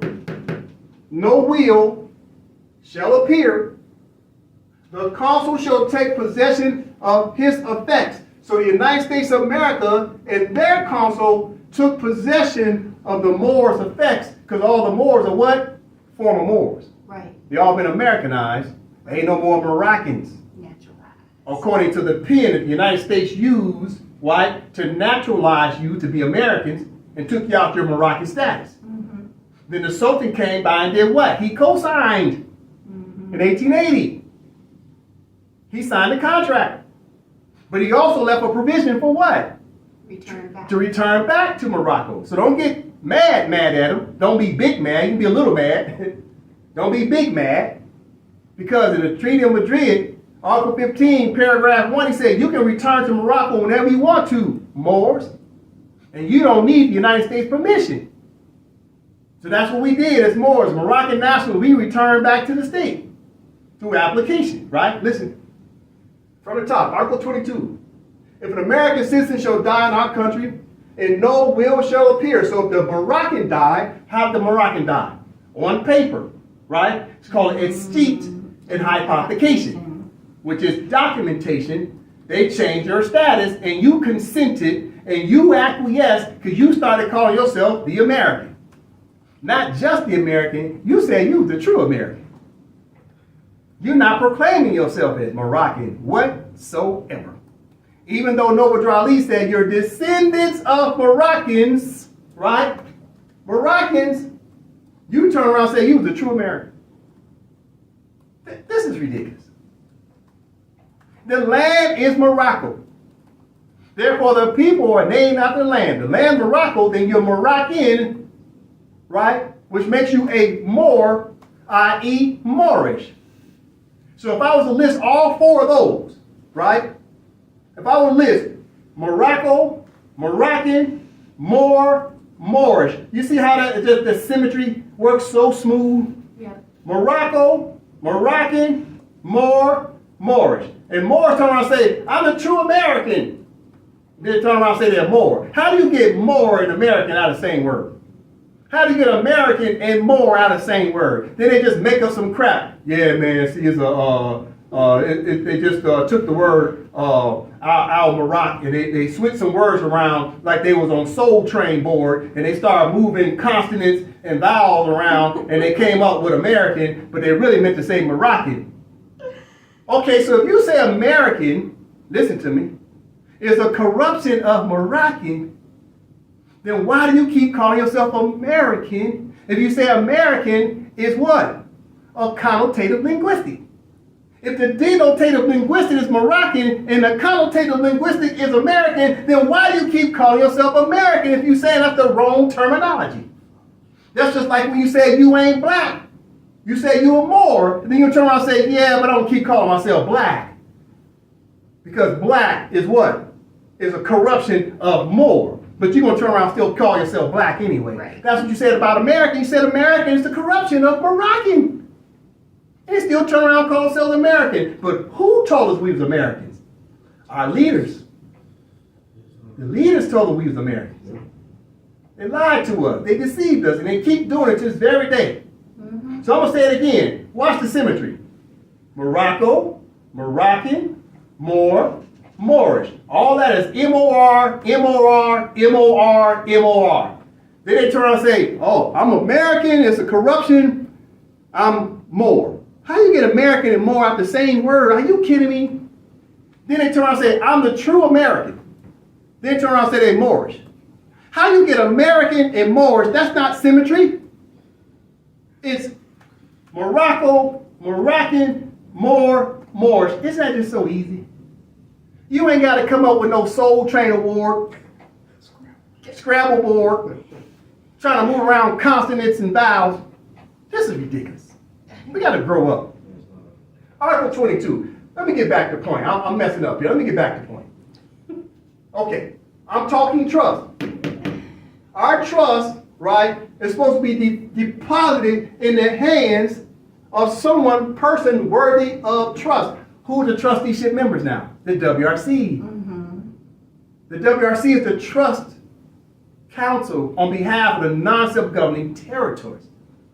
Now, once you establish your state, right, you got your own state flag, right, you got your own seal, constitution, etc., then you won't need the trusteeship council members to really be there full time to assist you. Their job is to get you to a point where you have your independence, where now you become a member state of the WRC. Now all of us can work together as states. But while you're still in the status of a political group forming, which means you ain't a state yet, of Alabama, while you're still a political group forming, the trusteeship council will come and assist you and provide protections for you. Now when the governor gets a little belligerent, no worries, governor, we got it. Don't even worry about it. The WRC will deal with that governor and not the political group forming. You see? That's what we got to understand. So in this Article 22, it's all about the will. Look at this word, will. The will right there, that's one. Then it mentions the word will again right here. That's two. Then it mentions the word will again right here. That's three. The will. What's the will? That's your constitution. All the people have to come together under one model instrument, commonly known as what? A constitution. The republic. We the people. Did it say I the person? No. It said we the people. Did it say I the person? No. But more has been taught I the person. They ain't been taught we the people. But the Constitution recognizes we the people. And we the people put together a will called a Constitution. The will is the Constitution. Right here it says the will, that's the Constitution. It says the will, that's the Constitution. The will itself is a trust. A trust, it sets up what? The estate, the estate. So you operate through the trust, which is the Constitution. That's the trust. That's the will. That's the deed that claims the land. This is too easy. So listen. So once you establish the will, which is the Constitution now can be delivered, right, deposited in the hands of some person worthy of trust, right? And now who has to declare and validate that you checked all the boxes of international law? Well, that would be the consul. The consul shall declare the validity thereof, that you're back in proper status, in propria persona, sui juris. All because you check the boxes of international law. You follow what's commonly known as the customary norms of international law. And the whole time, the Moors have been checking the boxes of what's commonly known as the domestic municipal laws of the United States Federal Corporation and their several union chartered states. We've been messing up. So not only does Article 22 talk about a trust, it talks about the will, and the will, right? And some person, which is the... And the person, right? The person, we can talk about that too. And so the party, right? And the person. Hands of some person. Party and person are who? States. States are persons in international law. Yeah. So the will is the Constitution, which sets up the state. It becomes the single person, the one person. The one person is the Constitution itself. The Constitution is a person in international law. One person. One person. You got more out there talking about, man, you need millions of people. No, all you need is a state. The state is one person. Then the state turns around and recognizes its population as it deems how many people it wants to be a part of the population. But the state is one person. That is the person in international law. You understand what I'm saying? Okay, let me give you an analogy, right? The United States got 50, as they would call it, states, union states. So how many persons are in the jurisdiction of the United States? The United States recognizes how many persons in their jurisdiction regarding states? 50. So that's 50 persons, right? Artificial persons, entities, because corporations are also persons in law. Juridical persons. So they're still persons. So the United States recognizes 50 persons. You understand what I'm saying? So you got Moors out there, man, you need millions of people. You don't know what the hell you talking about. Because the state is one person. And without that one person, there's no other population. You gotta understand this. These Moors out here, they be talking like they the Osiris of all this. They don't know nothing. They just stick to writing books about fairy tales and the tooth fairy. Try to keep being a best-selling author of books because you don't know nothing about international law. Let's continue. What else is about the trust? Listen. And the wheel. Okay.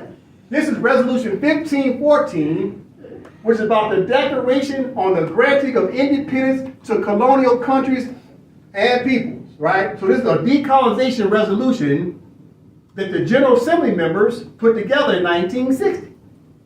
This is a landmark resolution from the United Nations. This is what helped all those African states get their independence. But the Moors don't ever read it out loud. They too busy reading Pope's letter to Obama instead of reading Resolution 1514. Right? So what about Resolution 1514? What's germane? Okay.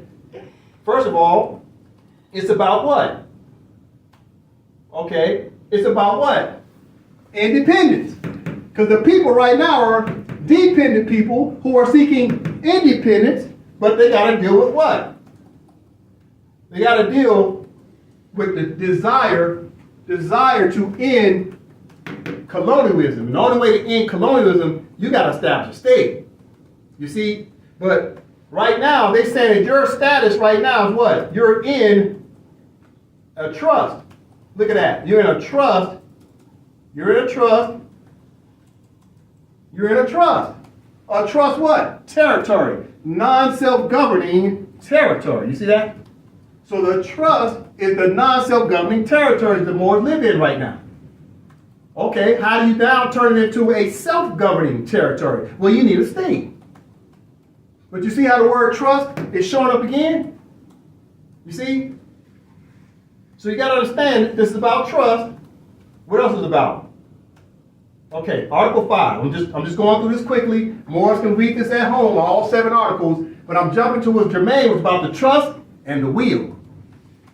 Okay, Article 5, no. Article 5. Immediate steps shall be taken in trust and non-self-governing territories or all other territories which have not yet attained independence to transfer all powers to the peoples of those territories without any condition or reservations in accordance with their freely expressed will and desire, without any distinction as to race, creed, or color, in order to enable them to enjoy complete independence and freedom. So how do you get complete independence and freedom? Well, it's about what? It's according to your freely expressed will while you're in the trust territory. You see? But in order for everything to be transferred right here, to transfer all powers to you. Why? Because now all of a sudden now you got a what? Will. You see that? Look at that. Everything's transferred to you and the Moors. Your republic is because you have it's accordance with their freely expressed will. What's the will? Go back to the Treaty of Peace and Friendship. Article 22 talks about the will. Right? The will, right here too. The will, where else? The will. You see? Constitution sets up the will. But the Moors didn't know this. They've been reading this treaty for decades. Not only did they not talk about the Treaty of Madrid of 1880, and they didn't talk about the Act of Algeciras of 1906, they've been talking about this treaty for decades, and this stuff just went right over their heads. Now, I don't say this to be condescending, but we got to point out these truths. The truth is messy. Don't blame me. My job is just to do the interpretations. My job is just try to help. This is an educational platform. So, since 1945, all these territories, these are non-self-governing territories, trust territories of the Moors, And all they had to do was check the boxes and understand uti possidetis juris so they can take back a territory such as Texas. You got Dempsey, right? Dempsey is now a Moroccan state that's taking over the territory of Texas. Checking the boxes of international law. You see? But yet, we haven't taken over Alabama yet, but the trusteeship council of the WRC is helping the Moors in Alabama. The WRC is helping the Moors of California. They're helping the Moors of Nevada. They're helping the Moors of Minnesota. They're helping the Moors of Wisconsin. They're helping the Moors of Ohio, Kentucky, Arkansas, Florida, South Carolina, Rhode Island, New York, Illinois, and Ontario is way up here somewhere, helping them Moors in Canada, right? Which is the Empire of Morocco, because it ain't Canada. Go back to Jamaica and ride on your Jamaican bobsled team, but stop calling it Canada. I went back and looked at the VHS tapes and the Betamax tapes. You've been calling it Canada for a long time, but you can't prove it. You gotta stop doing this. Just read the treaty. It says Empire of Morocco. Isn't that so easy? Empire of Morocco for who? Moroccans. Isn't that so easy? And Moroccan, what's the abbreviation for Moroccan? Moor. Isn't that just so easy? And they call them Moors, Moorish, right? Just too easy. Oh man, it's Canada. See, that's why you can't enforce the treaties, because it don't say Canada nowhere in the treaties. It don't say Moorish American nowhere in the treaties. You got to understand that you don't know how to enforce contracts because you don't even know your own party name in the treaties. This is ridiculous. Listen. What do I have up here? I'm going to show you an example of how the C-24 is working with some Moors on an island. This is going to be my feature for the day, right? The Samoas, right? The Samoa's island. They call it the American Samoa, out on the island, right? Okay, it's about 5 pages. Let's go ahead and get through it. And I want to show you some interesting things, right? Keep in mind, these Moors right here have been trying to decolonize for a few years now. They've been following the instructions of international law, and they way over there on the island. Way on the island, they're already more advanced than the Moors over here who are stone's throw away from the United Nations headquarters. Sad. Okay, from the top, Noah. Special Committee on the Situation with regard to the implementation of the Declaration on the Granting of Independence to Colonial Countries and Peoples. Draft resolution submitted by the Chair. Question of American Samoa.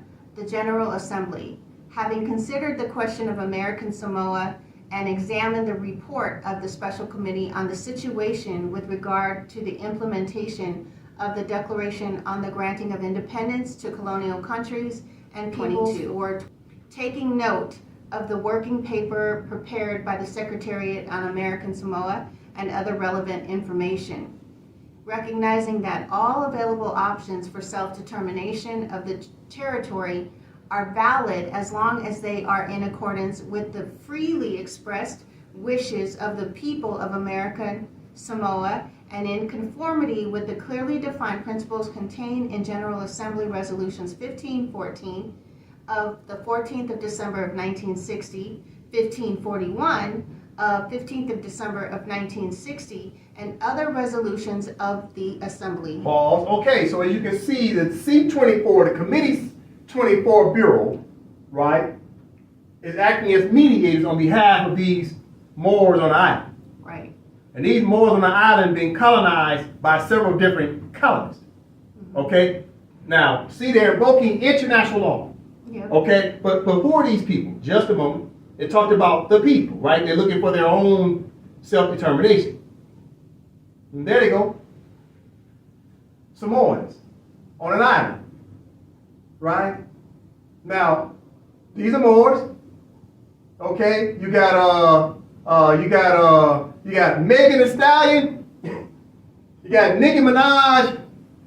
You got Rihanna, Chris Brown, and Drake. These are all colored people, right? On this island, trying to decolonize, right? You're going to learn more about them, but I want you to see them okay? I want you to see them. And they've been colonized by the colonists. Watch this. Okay, that's the Samoan island right there. That's the island. They got several islands. It's a cluster of islands, okay? It's a cluster. It's like Hawaii. You got several islands, right? So, okay. Let's read this real quick so we get a basic overview of what happened. Okay, from the top. No.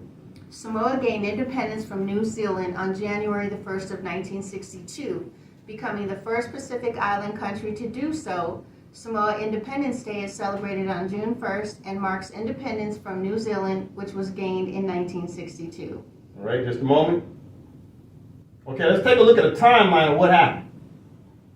Okay, from the top.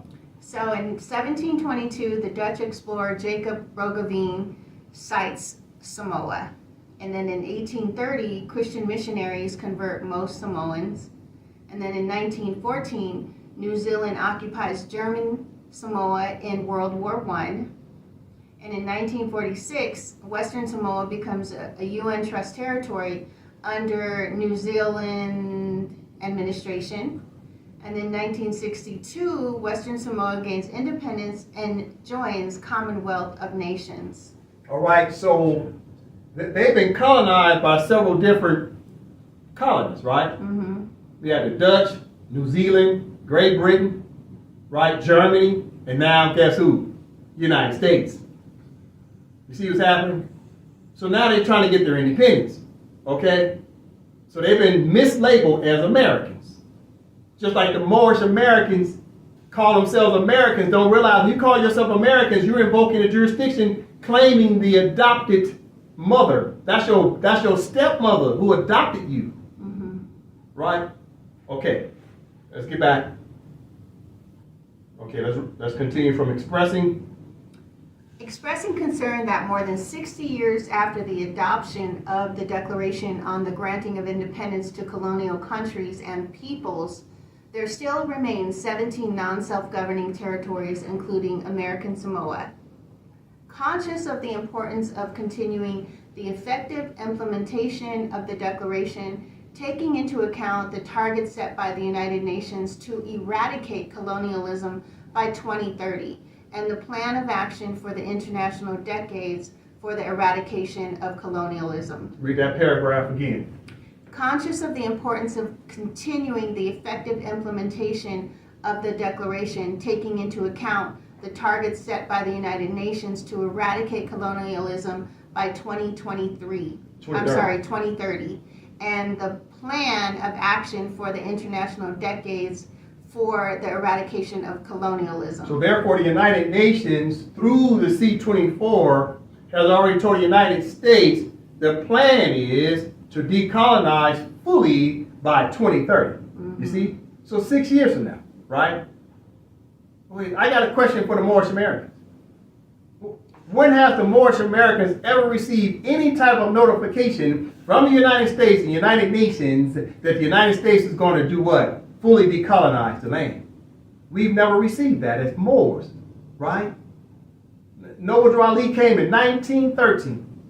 He left here in 1929. The Moors took over in 1930 after Noble left. Charter comes out in 1945, 15 years later. African states start to decolonize, islands start to decolonize, Moorish Americans hide in the temples and hide in their civic organization. Now we look up, and you got Moors on an island decolonizing, they got at least some tentative date. This is sad. But they've been working on this for a few years now. I'm not gonna lie, I think since like 2006 or something like that. But you're gonna find out why it's taking them so long, and I'm gonna spoiler alert, the United States never recognized these people as citizens of the United States. They gave them the branding of American, but they never gave them U.S. citizenship. Right? They don't have U.S. citizenship, so they're out there on what you call an unincorporated trust territory. Unincorporated trust territory. But they never recognized these people as citizens. You see, they got them straight up colonized, but they technically never naturalized them to be Americans. And that's why it's taking a little bit longer as well. All right? Okay, let's continue. recognizing that the specific characteristics and the aspirations of the people of American Samoa require flexible, practical, and innovative approaches to the options for self-determination without any prejudice to territorial size, geographical location, size or population, or natural resources. Pause. So, United Nations say it ain't got nothing to do with the population size. It has nothing to do with your population size. Can someone please tell Abdullah Ibn Talib Mosi Bey? Because he's the one keep running around here talking about Moors got to have millions of people in their state or else you ain't got no state. Good brother, please. You've been studying for 30 years. Please, sir, you need to read international law. Yeah. Right here, the United Nations say it ain't got nothing to do with the size of your population, sir. Please put that in your next book that you write. Thank you very much. I'll read that again from the top. For self-determination without any prejudice to territorial size, geographical location, size of population, or natural resources. It don't matter. This is what the United Nations is saying. Right. People got to stop the cap. Stop making stuff up, Moors. You got to prove this. This is a reference point I'm using. Right. Good brother Dooley. This is a reference point from the United Nations, Dooley. You got something that says something otherwise? No. If you don't have a reference point to say otherwise, then please, sir, stand down. From right here. Convinced that the wishes and aspirations of the people of the territory should continue to guide the development of their future political status, and that referendums, free and fair elections, and other forms of popular consultation play an important role in ascertaining the wishes and aspirations of the people. Acknowledging the outcome of the referendum held on the 6th of November of 2018, in which the proposal to give the FONO, the territory's legislature, the authority to override the governor's veto was rejected. Concerned by the use and exploitation of the natural resources of the non-self-governing territories by the administering powers for their benefit, by the use of the territories as international financial centers to the detriment of the world economy, and by the consequences of any economic activities of the administering powers that are contrary to the interests of the people of the territories, as well as to Resolution 1514. Paul, so the United Nations and the C24 keep invoking this resolution, right? United Nations Resolution 1514 is very powerful. Right. We just skimmed over a little while ago, right? Article 5, etc., talked about the trust and the will of the people. You see? Okay, continue. Convinced that any negotiations to determine the status of the territory must take place with the active involvement and participation of the people of the territory under the auspices of the United Nations on a case-by-case basis, and that the views of the people of American Samoa in respect of their right to self-determination should be ascertained. Noting the continued cooperation of the non-self-governing territories at the local and regional levels, including participation in the work of regional organizations. Mindful that, in order for the Special Committee to enhance its understanding of the political status of the people of American Samoa and to fulfill its mandate effectively, it is important for it to be apprised by the United Nations of America, or the United States of America, as the administering power, and to receive information from other appropriate sources, including the representatives of the territory, concerning the wishes and aspirations of the people of the territory. Aware of the importance both to American Samoa and to the Special Committee of the participation of elected and appointed representatives of American Samoa in the work of the committee. Recognizing the need for the Special Committee to ensure that the appropriate bodies of the United Nations actively pursue a public awareness campaign aimed at assisting the people of American Samoa with their inalienable rights to self-determination and in gaining a better understanding of the options for self-determination on a case-by-case basis. Mindful in that connection that the holding of regional seminars in the Caribbean and Pacific regions and at headquarters with the active participation of representatives of the non-self-governing territories provides a helpful means for the special committee to fulfill its mandate, and that the regional nature of the seminars, which alternate between the Caribbean and the Pacific, is a crucial element in the context of a United Nations program for ascertaining the political status of the territories.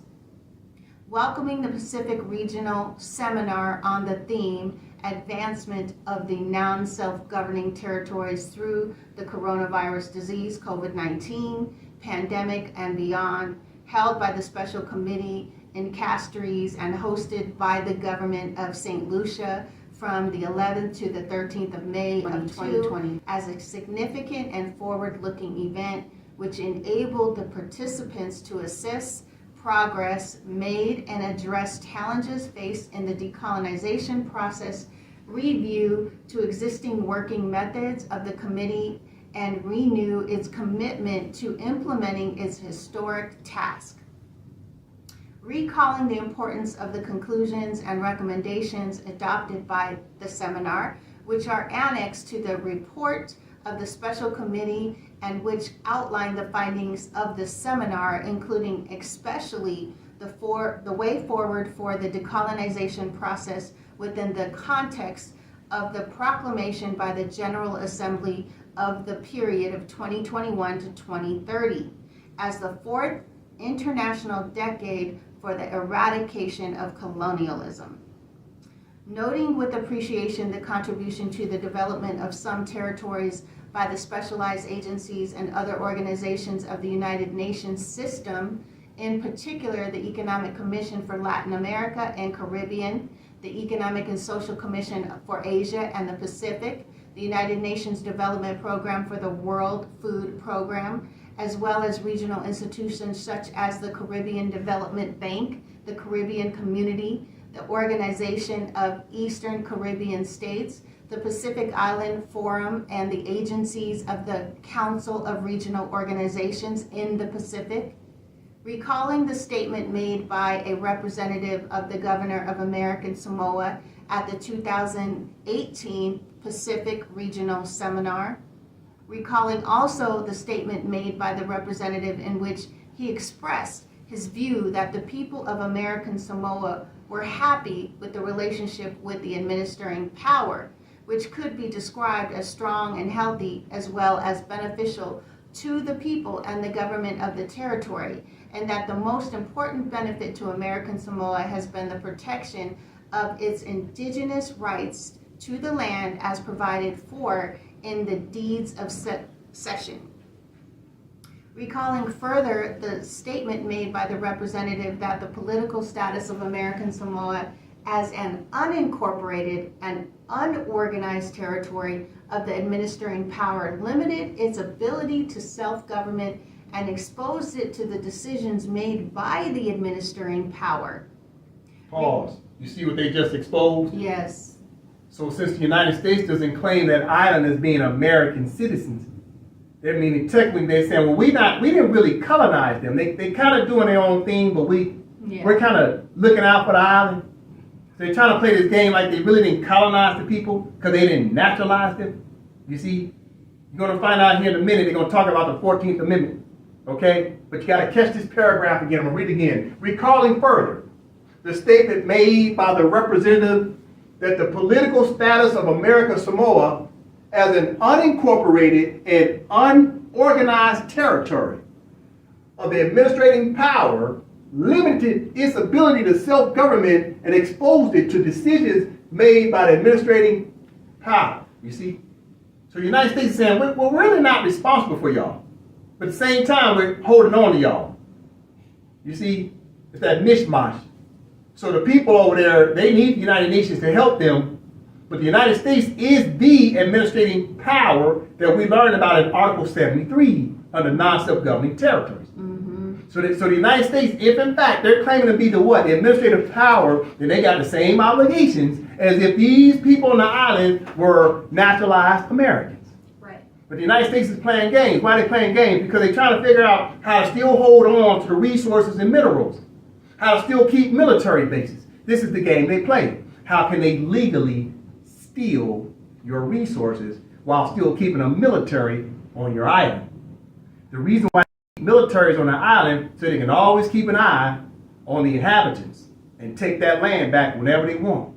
And then you turn around and get a loan from the United States, and then you default on that loan. Now the military is there, and they say, well, we'll just take the land back as collateral. Because we ain't left in the first place. You see? All right. Right here. Recalling the statement by the representative that while certain aspects of the form of government of the territory and its relationship with the administering power were challenging and in need of improvement, the solutions could be found within the confines of the political and judicial systems of the administering power, and that the territorial government was pursuing legal actions to counteract the impact of unfavorable federal actions and sought the international community's tacit support. So right here, they're saying they was petitioning the United States courts. See, the Samoa people didn't have their own courts. But wait a minute. How is it they petition the United States courts when they're not Americans? Exactly. They have no representation. But they've been told they need to write a written affidavit and send it to the federal courts. But yet, the Samoa people ain't recognized as being American, so therefore they're plaintiff in error. But yet the United States is playing this game as if the Samoa people could actually utilize the federal courts. It's BS. Playing games with these people. Continue. Recalling also the information provided by the representative that the government of American Samoa intended to pursue additional funding from the administering power to maintain and expand the work of the Office of Political Status, Constitutional Review, and Federal Relations. You see, they're borrowing money. Now they just said they have a government of their own, but yet they're using the United States courts. This don't make no sense. You see, you gotta be the competent authority to understand, and we're gonna talk about this a little bit more, because these Moors on the island don't know that they are Moors, i.e. Moroccans. They don't know. They don't realize that they too can become parties to these Moroccan treaties and establish their own consular court and tell the United States to kick rocks. Exactly. But they don't know. Just like the United States wasn't gonna tell us over here that we were Moors. You think they're gonna tell them the Moors on the island they're Moors when they don't even want to tell the Moors right here in the Empire of Morocco that we're Moors? They're not going to tell you. They're going to have you standing in line begging. Read it again. Recalling also the information provided by the representative that the government of American Samoa intended to pursue additional funding from the administering power to maintain and expand the work of the Office of Political Status, Constitutional Review, and Federal Relations. Recalling further the work of the Future Political Status Study Commission completed in 2006, the release of its report with recommendations in January of 2007, and the creation of the American Samoa Constitutional Review Committee, as well as the holding in June 2010 of the territory's 4th Constitutional Convention. So you see these Moors, right, been at this for a long time. This is even talking about 2006. But they're in a begging position, right? They don't know that they're Moors. They don't have to beg. If they became what? Contracting parties to our Moroccan treaties, then they could start to enforce their rights through the treaties because they have treaty rights, but they don't know that they're Moors. And even though I'm sitting here saying they're Moors, if they don't recognize themselves as Moors, then they can't use the treaties. No matter how much I sit here and say they're Moors, if they don't recognize themselves as Moors, even if they hear me saying it right now, they say, yeah, we ain't no Moors. Okay, that's your self-determination, and that's why you're still in the begging position. So they've been on 4 conventions to try to write a constitution. Yeah, this is the call do. It's called stall, deny, and defend. And they are expecting them to help them write a constitution. Yeah. When you can just copy, paste, find, replace. Yeah, you can find somebody else's constitution, download it, copy, paste, plug and play, and get to work. But guess why they're not moving too fast? They still need the United States money. You see? They told on themselves that, oh, we still need some money from the United States. Soon as you tell the United States you need some money, they got you right where they want. Right. Bad move. You see? Okay, let's continue. Recalling the decisions of the United States judiciary in which it dismissed a lawsuit seeking a declaratory judgment that would have asserted that the citizenship clause of the 14th Amendment to the Constitution of the United States extended to American Samoa, and taking note of the decision in which the petition for a writ of certiorari was denied. Pause. So these Moors on their island tried to invoke the 14th Amendment as their protections. Wow. Well, why did they think they were 14th Amendment citizens? Okay, let me show you again why they thought they were 14th Amendment citizens. It's because they are copper-colored people. There's Megan Thee Stallion, right? Nicki Minaj, Rihanna, Chris Brown, and Drake. They trying to use the 14th Amendment. They don't think they're white people. They think they're Negro, black, and colored. They're trying to use any remedy they can, but they're trying to use the domestic laws of the United States while seeking independence. You can't use another foreigner's courts to get your independence. Jesus. This is why they need to understand that they're Moors who need to become contracting parties to Moroccan treaties, and they can enact their own council courts and tell the United States to kick rocks and then get into trade relations with the Moors over here in the West. We will provide protections for them. We will set up Moroccan banks. We will make sure that we have fiat or whatever money currency we have. We will work with them and get into trade and commerce, because right now they're in a begging position, still thinking they need the colonist assistance. But wait till they find out about the Moors doing their own declarations of independence. We're decolonizing. We will establish our own Moroccan banks, again, national and world Moroccan banks. We'll be able to help our brothers and sisters on these islands, because right now they don't know nothing about these Moroccan treaties. Get back to the document. Okay, read it again. Okay. Recalling the decisions of the United States judiciary in which it dismissed a lawsuit seeking a declaratory judgment that would have asserted that the citizenship clause of the 14th Amendment to the Constitution of the United States extended to American Samoa, and taking note of the decision in which the petition for a writ of certiorari was denied. Right, Paul? So why did they deny it? Because they're not citizens of the United States. They've never been naturalized. So they keep saying the word American in their title, their status, but they're not Americans. Because they're not citizens. They ain't never been naturalized. But yet, under their own self-determination, they can say that they're Moors. And immediately they can become parties to our Moors treaties, if they so choose. Since the United States say they're not Americans, then that means they're left it to those islanders to say whatever nationality they so choose to choose. But they don't know that they're Moors. Let's continue. Noting another case before the United States judiciary regarding the citizenship clause of the 14th Amendment to the Constitution of the United States, and the decision taken on the matter, stressing the importance of regional ties for the development of a small island territory. Recalling the elections held in the territory in November of 2020 to elect the governor, the lieutenant governor, 20 members of the American Samoa House of Representatives, and the delegate to the United States House of Representatives. Recalling also relevant resolutions adopted by the General Assembly in connection with the COVID-19 pandemic. Pause. So what's happening right here? Right here. Recalling the elections held in the territory in November 2020 to elect the governor, the lieutenant governor, 20 members of the American Samoa House of Representatives, and a delegate to the United States House of Representatives. So they're trying to pull these Samoas in to become what? An integrated state. You see? No different than Puerto Rico. They treat them like Puerto Rico right now. Even though they recognize the Puerto Ricans as citizens, they're trying to set these Samoas, Moors up to then come in and sit at the United States House of Representatives. Well, why is that? Because they want them sitting there almost like an Indian tribe. Yep.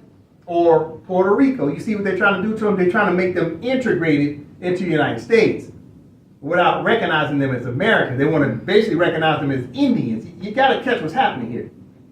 You got to see the politics. You notice something they didn't mention in that paragraph?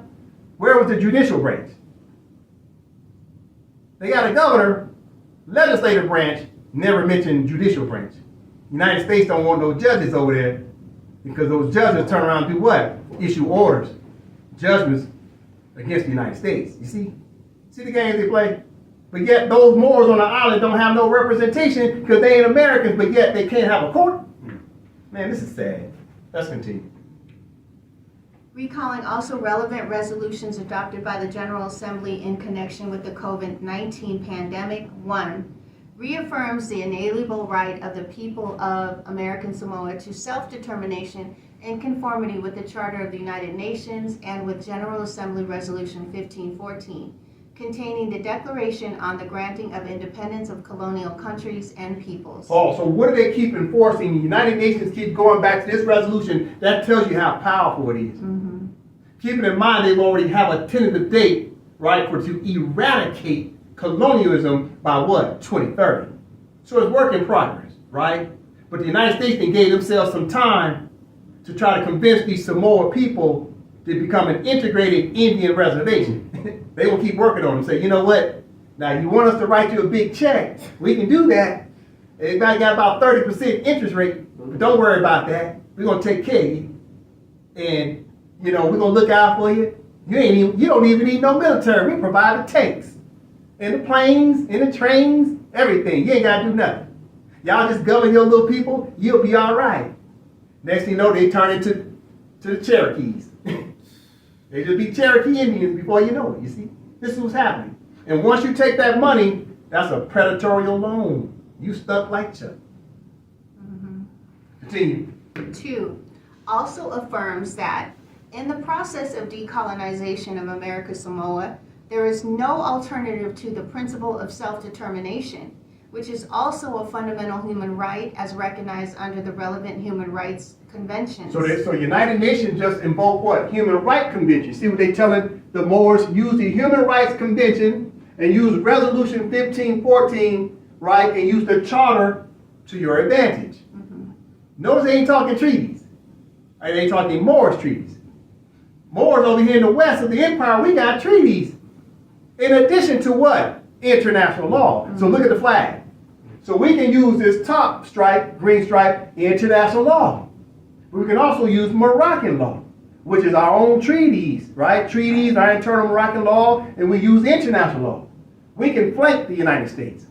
And this is what the Samoa people on the island got to understand.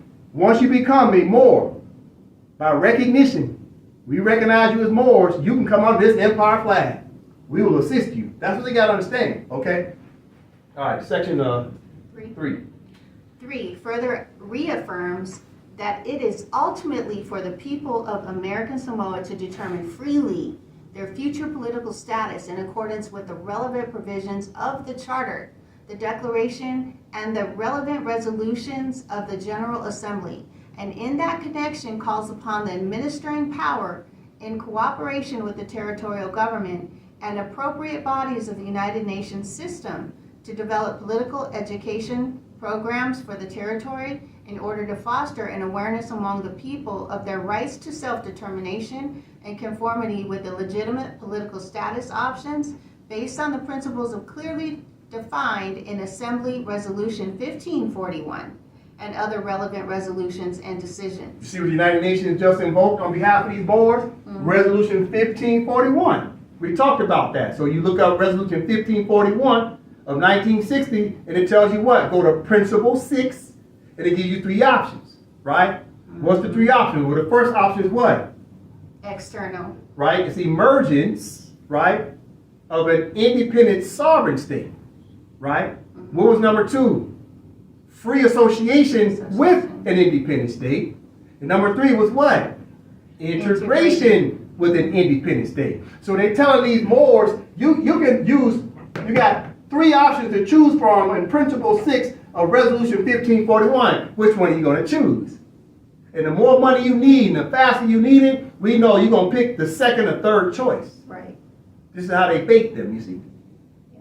Let's continue. But what's my point? Moors need to learn about this. We can use this to our advantage. We got treaties and we got international law. Right. You see? Moors got to understand that. Right there. Resolution 1541, go to Principle 6. See your options. Okay. Let's continue. 4. Takes note of the work of the territorial government with respect to moving forward on political status, local autonomy, and self-governance issues with a view of making political and economic progress. Recalls the establishment in April of 2016 of the Office of Political Status, Constitutional Review, and Federal Regulations, and notes the establishment in 2022 of the Constitutional Review Committee. Paul, so the Moors should learn from this that the Moors themselves need a constitution. So the Moors have been taught, enforce the Constitution of the United States. But yet the Moors on the island are learning how to have their own Constitutional Review Committee. This is what we should have been doing in 1995 at the Million Man March. We should have been having a Constitutional Assembly and not just some rock concert, just listen to one person talk and didn't have no mission and no vision. What came out of the Million Man March? Nothing. Justice or else. We needed to have a Constitution Review Committee. That's what we needed. Continue. 5. Recalls the indication by the territorial government that American Samoa should remain on the list of non-self-governing territories under the purview of the Special Committee on the Situation with regard to the implementation of the Declaration on the Granting of Independence to Colonial Countries and Peoples, until such time as its people have exercised the right to self-determination. So the C-24 is going to stay there and keep an eye on things as mediators. They're really not the trusteeship council, but they're doing their best with the limited powers they have. You see? But they're trying, all right? Okay, 6. Also recalls the invitation extended in 2015 by the Governor of American Samoa to the Special Committee to send a visiting mission to the territory. Calls upon the administering power to facilitate such a mission in the territorial government so desires, and requests the chair of the Special Committee to take all steps necessary to that end. Continue.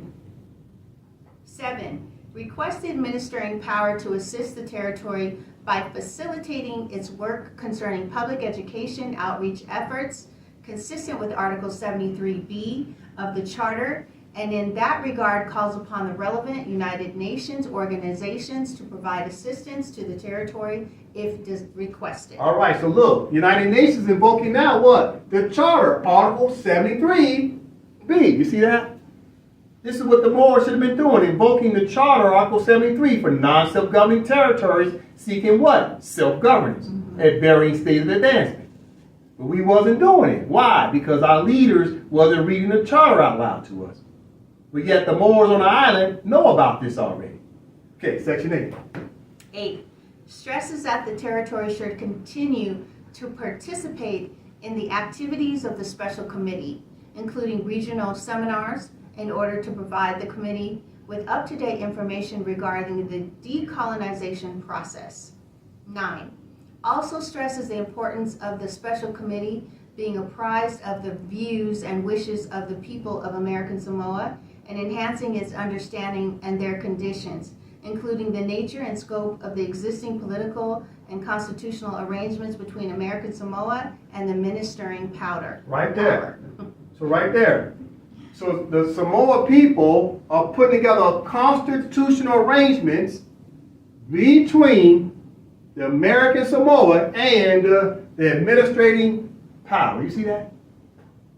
The Moors was talking about enforce the Constitution of the United States, while Moors on our island talking about drafting their own constitution. You see this? The miseducation of the Moor over here in the West. Our leaders didn't know what the hell they was talking about. Our leaders have delayed the Moors' justice. And since they haven't helped us to liberate by now, get rid of them. That's what who said? John Henry Clark. If you ain't got no liberation from these organizations by now, get rid of them. Put them to the back. 10.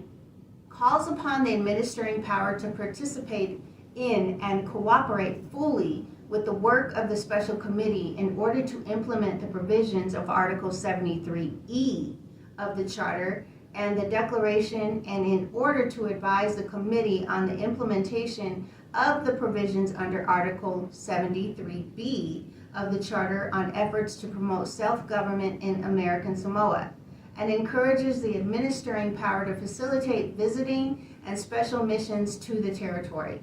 See, so the United Nations invoking Article 73E of the Charter and invoking Article 73B of the Charter. This is too easy. They follow the instructions. Continue. 11. Reaffirms the responsibility of the administering power under the Charter to promote the economic and social development and to preserve the cultural identity of the territory, and requests the administering power to take steps to enlist and make effective use of all possible assistance on both a bilateral and a multilateral basis in the strengthening of the economy of the territory. Read it again. 11. Reaffirms the responsibility of the administering power under the Charter to promote the economic and social development and to preserve the cultural identity of the territory, and requests the administering power to take steps to enlist and make effective use of all possible assistance on both a bilateral and a multilateral basis in the strengthening of the economy of the territory. All right, so Section 11 is about the responsibility of the United States of America as the administrating power. They have responsibilities. You see? Why? Because they're invoking the Charter against the United States of America. It's not an option for the United States of America. They got obligations under Article 73. Why didn't the Moors know this? You want to enforce your rights against the United States of America? Then you should put down the Constitution of the United States and pick up the Charter and enforce the Charter under Article 73. This is too easy. Continue. 12. Takes into account the 2030 Agenda for Sustainable Development, including the Sustainable Development Goals, stresses the importance of fostering the economic and social sustainable development of the territory by promoting sustained, inclusive, and equitable economic growth, creating greater opportunities for all, reducing inequalities, raising basic standards of living, fostering equitable social development and inclusion, and promoting the integrated and sustainable management of natural resources and ecosystems that support inter alia, economic, social, and human development, while facilitating ecosystem conservation, regeneration, restoration, and resilience in the face of new and emerging challenges, and strongly urges the administering power to restrain from undertaking any kind of illicit, harmful, or unproductive activities, including the use of the territory as an international financial center that are not aligned with the interests of the people of the territory. All right, so Section 12 is a doozy. Okay, Wow. I dedicate this to Louis Farrakhan. Louis Farrakhan's always trying to tell the black man about the black man don't spend his money in his own territory. He don't spend his money in his own community. The black man dollar don't even last one cycle in the community. Guess what, Farrakhan? You should be reading Section 12. This is how you enforce it. If you want to look out for the black man, with the understanding he ain't a black man, he's Moroccan. Come on, Farrakhan. Tell the truth. Section 12, you want to talk about money, Farrakhan? You want to look out for the people? You keep saying you don't want them to integrate. You want them to have their own independence, separation, have their own money, have their own base, their own economic and social development. Then read Section 12 of this, good brother Farrakhan. From the top, 12 takes into account the 2030 Agenda for Sustainable Development. What's happening? By 2030, colonialism is going to be eradicated, good brother Farrakhan. And on that island, that's at least the plan. It's the tentative plan. Farrakhan, you've been sitting in that chair since 1975. What date were you ever able to usher, good brother Farrakhan? Do you have a date like these boys on the island It ain't gonna happen. No. The only date Farrakhan got right now is when he gonna retire after he sat in that seat for nearly 50 years. From the top, section 12 takes into account the 2030 Agenda for Sustainable Development, including sustainable development goals, stresses the importance of fostering the economic and social sustainable development of the territory by promoting sustained and inclusive and equitable economic growth, creating greater opportunities for all, reducing inequalities, raising basic standards of living, fostering equitable social development and inclusion, and promoting the integrated and sustainable management of natural resources and ecosystems that supports, inter alia, economic, social, and human development, while facilitating ecosystem conservation, regeneration, restoration, resilience in the face of new and emerging challenges, and strongly urges the administrating power of the United States of America to refrain from undertaking any kind of illicit, harmful, and unproductive activities, including the use of the territory as an international financial center that are not aligned with the interests of the people of the territory. Bill of Rights. Bill of Rights. Come on, Farrakhan. Come on, Tariq Bey. Come on, Army Bay Publications and all the rest of the Moors that call themselves Grand Sheiks and whatever other fancy titles we got. You got Moors on the island accomplishing this. And we over here with all this money. We got Rolls Royces. We got diamond rings and necklaces. We got big old mansions and jets. And we over here colonized. Talking about BET and what awards we got, all these trinkets we get. Who cares? The real wealth is knowledge and understand how to use the pen to put an end to colonialism so you can maintain your territory and your community. The United Nations is trying to help. You see this? This is ridiculous that we don't know this information. We've been sold out, period. All right, let's finish this up. 13.